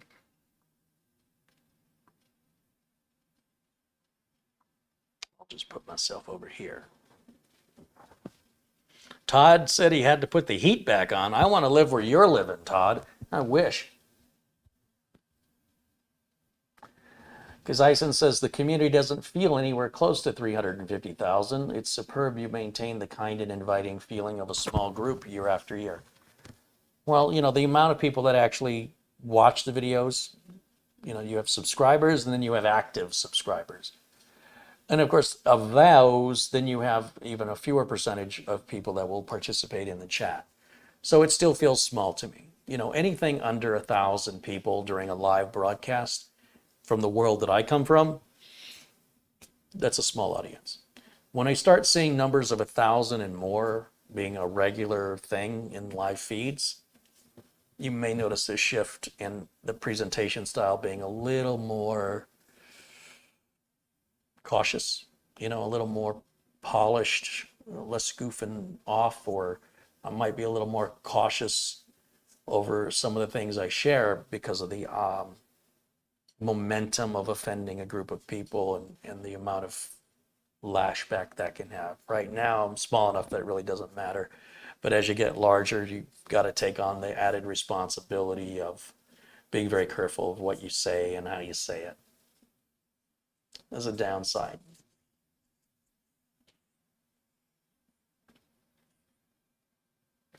Michael Dane said it's going to be in the low 40s tonight here in Southern Ohio. Oh, that sounds wonderful. I would love that. Bring on the cold, I say. Zero Core says if you stopped goofing off, you wouldn't be as fun anymore. Yeah, but you have to understand it has to change.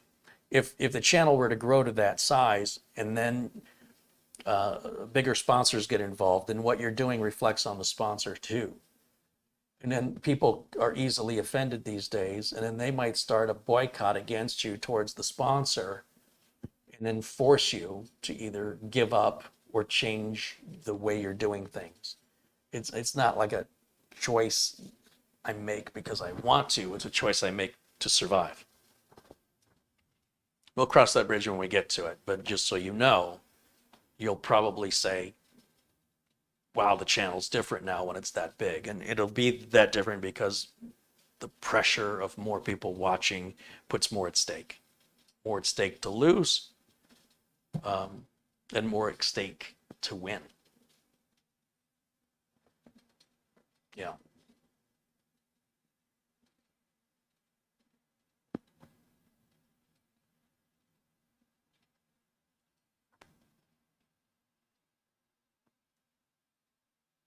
Dan Nilsson says it's 1:15 in the morning here in Sweden and 55 degrees Fahrenheit. Wish I was there. And Matthew's saying it's about 45 to 47 degrees Fahrenheit in eastern Pennsylvania tonight. A high tomorrow of 54 degrees Fahrenheit. So jealous. Rick Hubbard said summer should be here in 2 or 3 days in Leicester, in England, and the rest of the country. We've had enough wind and rain. We're in a drought in Arizona. We've had very little rain.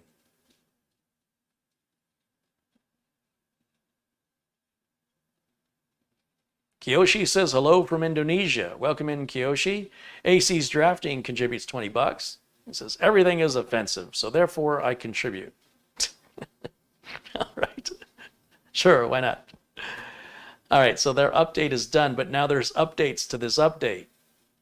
What? Yeah, Microsoft does this. So we'll go back to the Windows Update page here, and now we'll get the framework update here. You think I've done this a few times?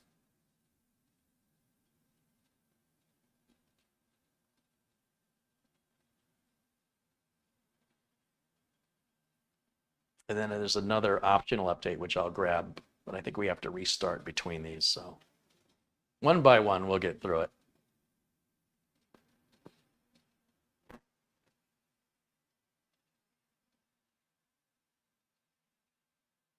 Steven says, hello, Carrie. I haven't watched for a long time. Well, welcome back, Steven. We're glad you're back.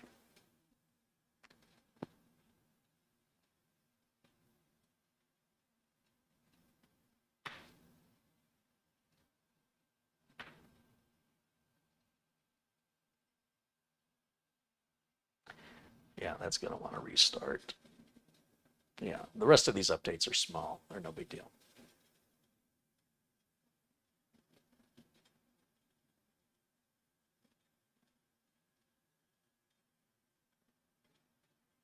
Armando says, Carrie, if I was a millionaire, I'd fund your channel completely so you wouldn't have to deal with all that. Just because I believe in what you are doing, you kept me from being homeless. Wow, that's huge. Look, we're all here to help each other, right? In whatever way we can, if you choose to. And I appreciate that you see a value in what I do, and I'm glad that I was able to have an impact, a positive influence in your life. That's better than any amount of money that there is. So thank you for telling me that. It means a lot to me. You know, there's not any money in the world where I could go and buy that type of, you know, sincerity and have that sort of connection with somebody. So that's the best thing I can hope for, right? Is that I'm helping more and more, that I can hear that not just from you, but from others as well. Oh, I already did this before. Skip for now. So I guess after it installed the update, it reset that setting, so I get to do it again. Fine. All right, and then we should have that optional update. We'll grab that. Even though you don't have to, it is optional. I'll just get it. It's fine. So we'll let that download and install.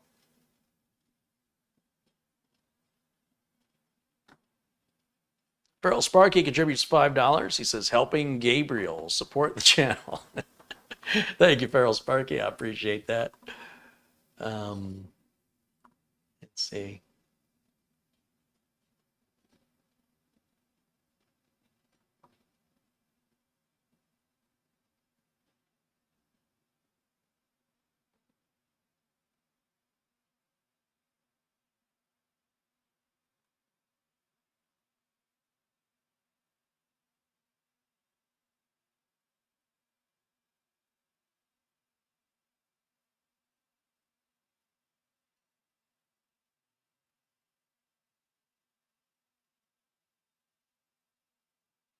Greg said he's getting an error for Windows 20H2. I would just download 21H1 and skip 20H2 and see if it gets around that error. That's what I would do. Blackwatch says a Cronus is in the house. I don't see a Cronus in there. Are you seeing them? I don't see them. It's always nice when Begowden stops in. Begowden works for Cronus. He's the was it community relations manager or something like that. He's the guy that'll answer all your support questions online. And he knows his stuff. Hey, there's Marco. Hey, Marco, good to see you again, virtually.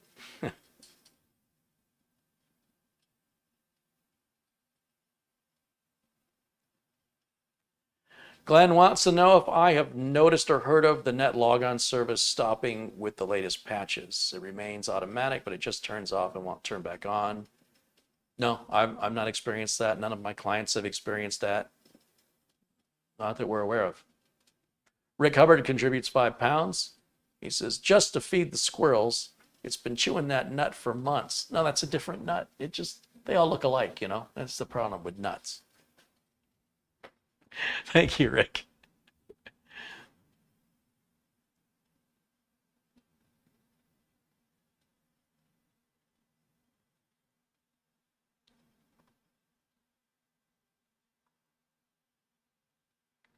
Let's see. This update's a little bit bigger, but it's still, all the updates seem small compared to that one. Hey, there's Frankie B in the house. Frankie contributes $50. He says, don't worry, Carrie. All is good. Keep up the good work. Hey, Frankie, thank you so much for your continued support, your continued generosity. I appreciate that very much. Good to see you, my friend. As always. Yeah, okay, now we're installing. It's moving along, 45%. We're getting there. Almost done. We're just about done with the broadcast today, maybe another 20 minutes. So while we're waiting, if you have any final questions, if you've been hesitating, now's your chance. I'll do my best to provide you with an answer of some kind. Blackwatch has just contributed $5 Canadian. He says a big high five to the community. Right on. Definitely. Steven says, Carrie, is there any way to get a hold of you for advice or opinions on a build? No.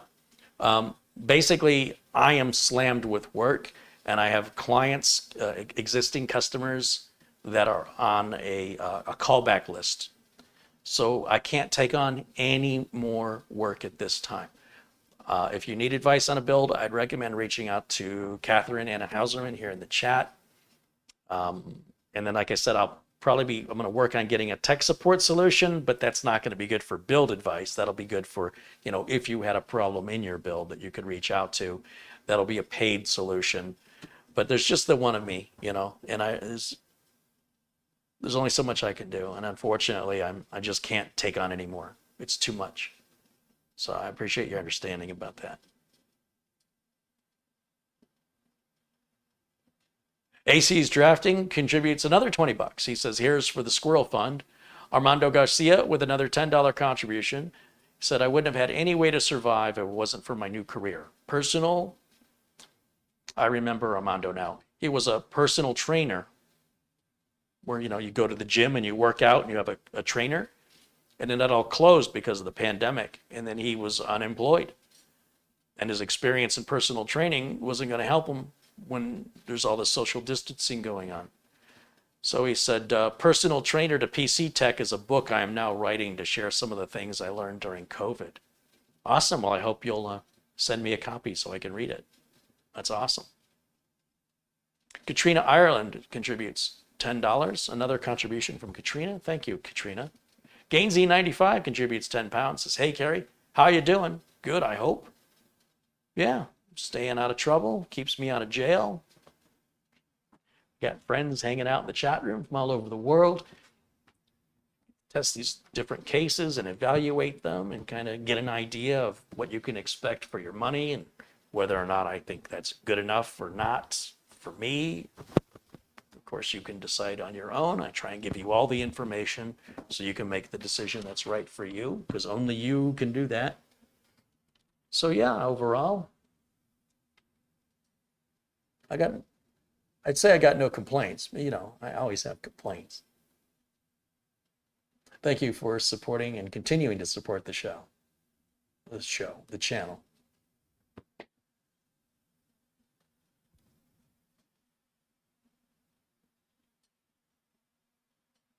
Patrick Manny contributes $5. He says, just saying hi. Hi, Patrick. Lance Hartman contributes $5 as well. Hey, Lance, thank you for that. Glenn Peter says, Carrie, do you have a favorite case? My favorite case is that Corsair 200R. It's rock solid. I've been using it over 10 years now. It has everything I'd ever want for all of my customers in business. It's what I use personally, except for this one here. That's an exception. But that's for the YouTube channel. I like that big robot's foot, the big Cougar Conquer case, or Conquer 2, is it called? But no, I'd say realistically, the 200R, I've probably built 200 of those. If you look back and if you search my name on YouTube, Carrie Holzman, with the 200R, you'll just see a ton of builds with that. So if you're seeing the same part over and over and over again, probably because I really like it. I think it's got a good value. It's easy to work on. It's well built. Yeah. Now we're ready to restart over here again. There we go.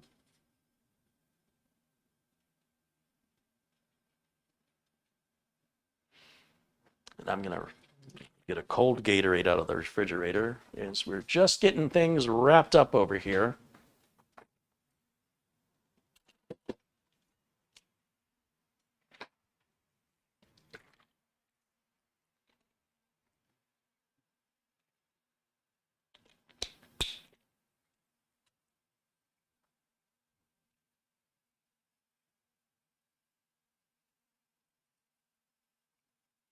James Prezi says, I have the Corsair 200R as my case as well, and it is great. Yeah, if you're not into the whole case window and RGB stuff and you don't need a liquid cooler, you know, the case can hold 4 2.5-inch drives as well as 4 3.5-inch drives and use no screws to, or sleds or rails. Lots of good airflow, easy to work on, very sturdy material. It's not a flimsy case. It's also not a heavy case. It's just a nice balance between the two.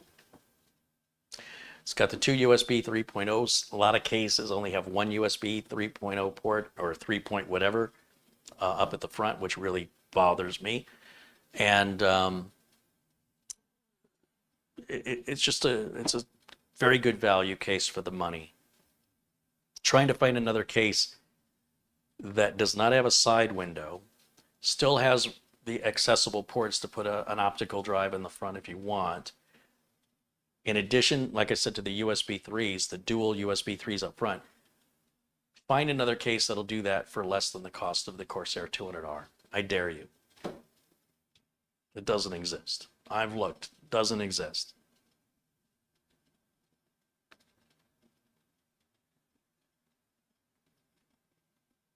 You know, no RGB, no window, toolless hard drive installation and SSD installation. Yeah. And at that price, there's nothing at that price that offers that. Rockin' Rob contributes again. He contributes $5. He goes, just because everybody else has donated at least twice today, here's my second.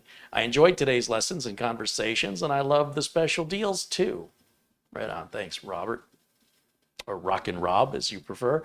Blackwatch contributes again, $3 Canadian. Now, when we go back to Windows Update, and thank you, Blackwatch, of course. When we go back to Windows Update, there should be no more updates. We should be completely done for now with the updates. So I'll just verify that. Check, just to be sure. And this should return with an answer here very quickly. I know sometimes the checking for updates thing feels like it takes a long time, but after you've been consistently getting them, it should return a response relatively quickly, as it just has, and everything's up to date. So this is at the point now where I would run the storage settings to remove the old copy of Windows.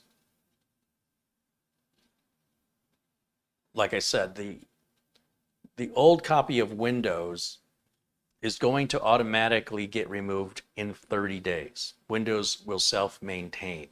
And if we look at the C drive, we'll see that there is a windows.old folder right here. That's what we were talking about, or what the viewer was talking about earlier.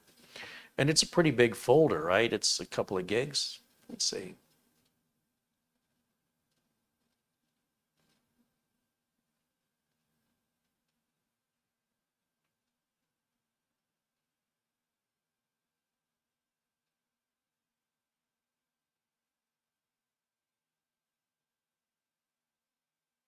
It's a pretty sizable folder. And that's so you can rewind back if you need to uninstall this latest big Windows update, which you shouldn't have to do. I've never had any reason to do it, and I don't know anybody who has. And the number's a lot bigger than I thought it would be. We're climbing up on 20 gigs of and beyond of consumed solid state drive space. And solid state drives are still, while affordable, they're still fairly limited in capacity compared to a mechanical drive. Or heck, even if it's a mechanical drive, you'd still, wouldn't you want your 22 gigs back, right? So again, you will get it back in 30 days automatically, but I want it back right now. I'm not going to rewind this, nor do I want a customer to rewind this. So we're going to go right up here. It says configure storage sense or run it now. And right here, there's a checkbox, delete previous versions of Windows. You'll see it's set to automatically run every month, and you can change that. I like to set it to every month. That's my preference. I want it to delete temporary files that my apps are not using and empty my recycle bin for any items that have been in my recycle bin for 30 days or longer. And as far as deleting files in the downloads folder, I always say, leave that stuff alone. That's my personal preference. And then I just hit the clean now button. And that's going to free up quite a bit of drive space, as it was going to remove that Windows.0 folder now. And it won't be a temptation or an option for the recipient of this computer to roll Windows back in an attempt to fix a problem, because it's not going to fix their problem, and instead it's going to give them another problem. So I'm doing them a favor by not allowing them to roll it back. That's the way I look at it, because I'm the one who's going to get the call. Because if they call me with the problem, instead of trying to fix it themselves and roll back, then they've created it worse. If they'd have called me with it, rolling it back would have never been an option I would have offered them. So this is solving a couple of issues. It's a preventative technique to avoid the customer making the situation worse. And it also frees up the drive space. Because it is an SSD, the drive space is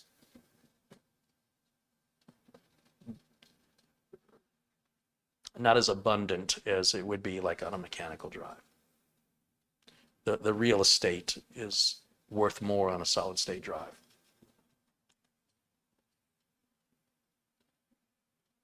And Samuel Ramos contributes $10. Hey, thank you, Samuel. Todd wants to know if there's still a semiconductor shortage. There will be for the next 2 years. Yes. It's going to be about 2 years. Jeff Jankowitz says, I used your link for getting the Enterprise to search for a camera to film my rebuild. All right, cool. Thank you for using my link.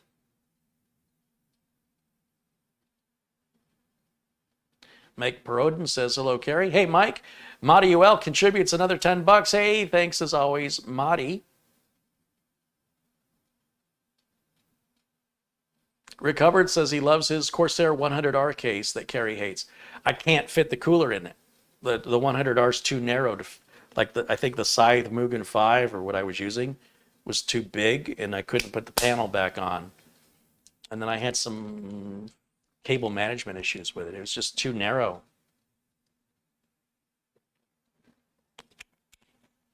I like the roominess of the 200R, but I'm glad you like your case, Rick, and that's what it's all about. It's not about you buying things that make me happy. But wouldn't the world be better for me if that were the case?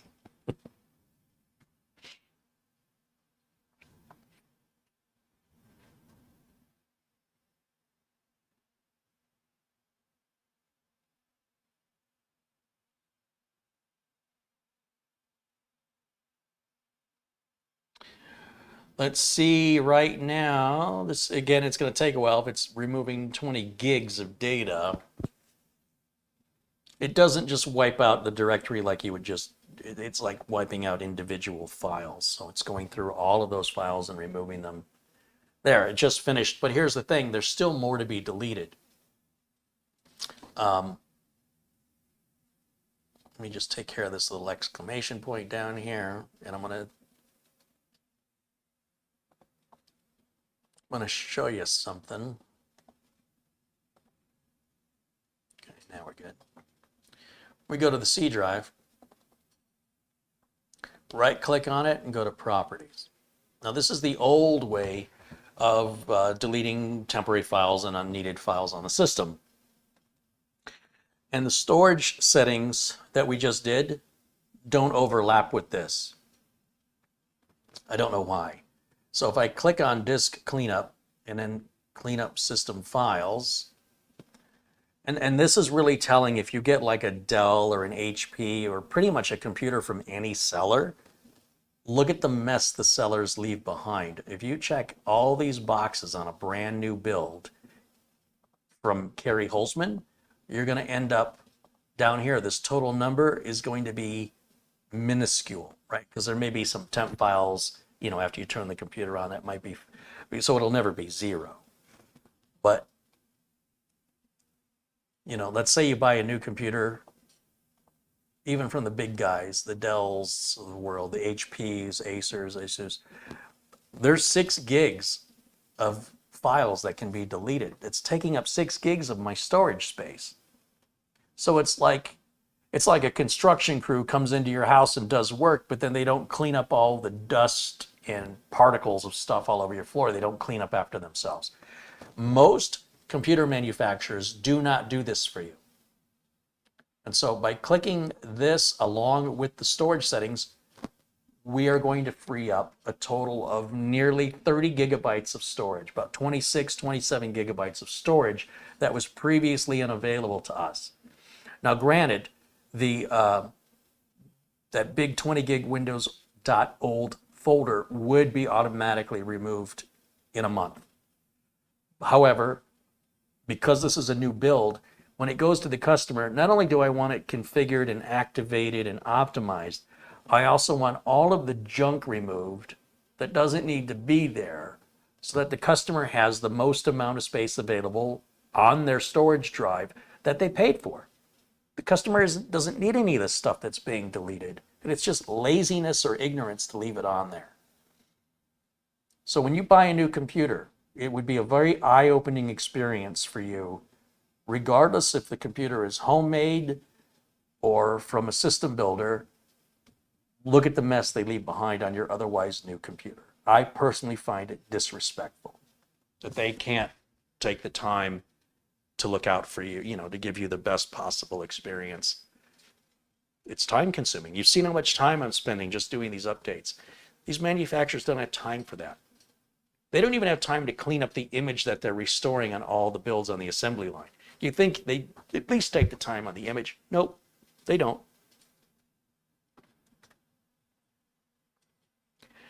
Severo 1990 contributes €5. He says, hey, Kerry, I've been watching you since 2014 and always learn something new.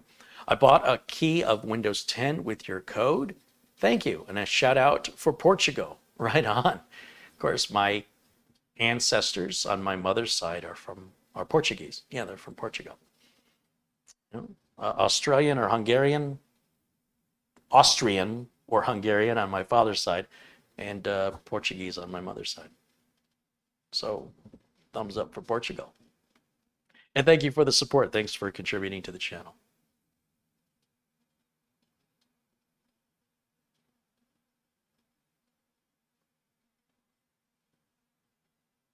And we're, see, it's 4:45 in the afternoon right now here in Phoenix. And we're just going to wrap this up here. Just as this finishes, we'll do one more reboot. Close that.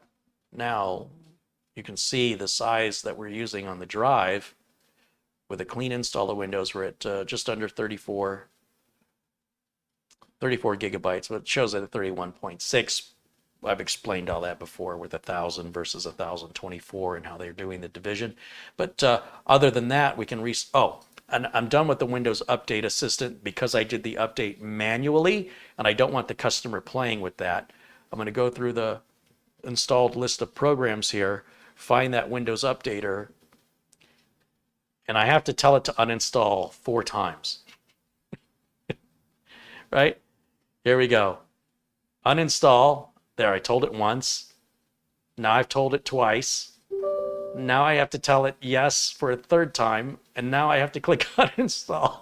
That's my 4th time I've had to click to get this thing off the system. But it's gone now, all right?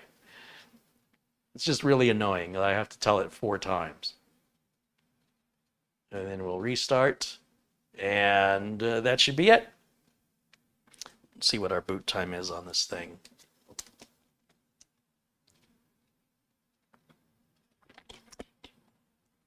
Here we go. See what it does.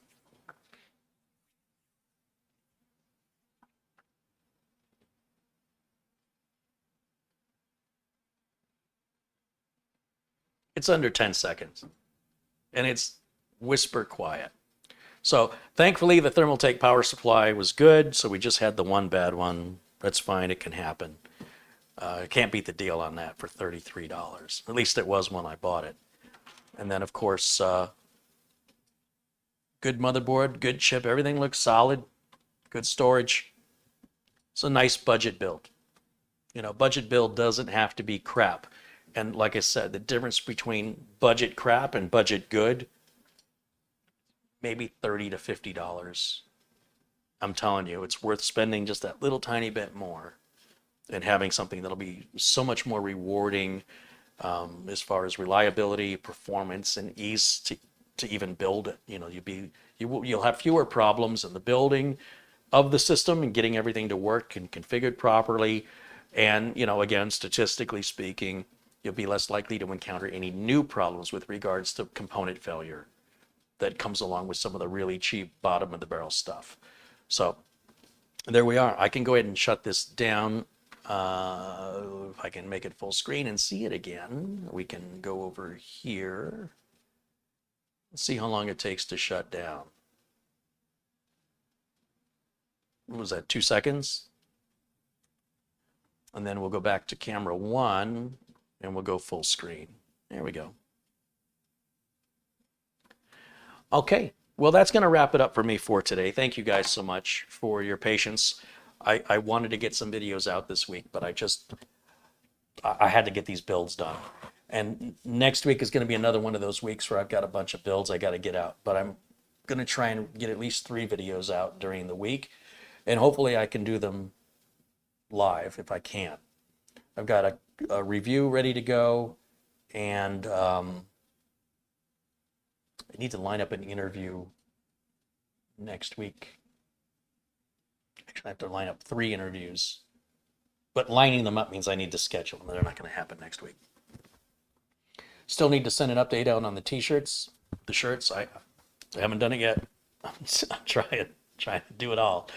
So again, I appreciate all your patience. My thanks to everybody who's contributed today, you know, from Frankie B to Madi Uel, to Michael Dane and Blackwatch, Samuel Ramos, Silvero and Lance Hartman and Rock and Rob and Patrick Manny, Gainsey95, Katrina Ireland, thank you for all your support. AC's Drafting, thank you as well. Armando Garcia, Rick Hubbard, Farrell Sparky, Ron S., Richard Virchow, Ricky B., Randy Essert, and Mendel's Photography, Dustin Fuller, Johnny Zimmer, Mortmont, and Chris Johnson, and Granddad 47, Fritzer, and Ghost Shadow, and Ryan, and the Tech Vlogs, as well as Super Marula,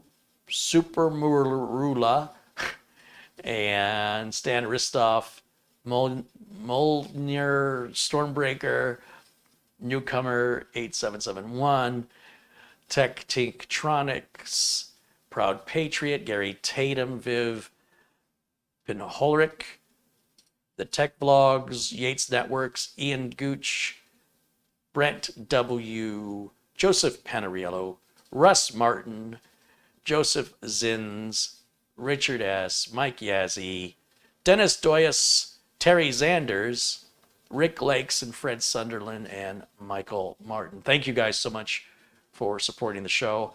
That's the list I have. I'm sorry if I've missed your name on the end of it here, but thank you again for helping to keep this channel moving forward, along with more new content, lots of things coming as soon as I have the time.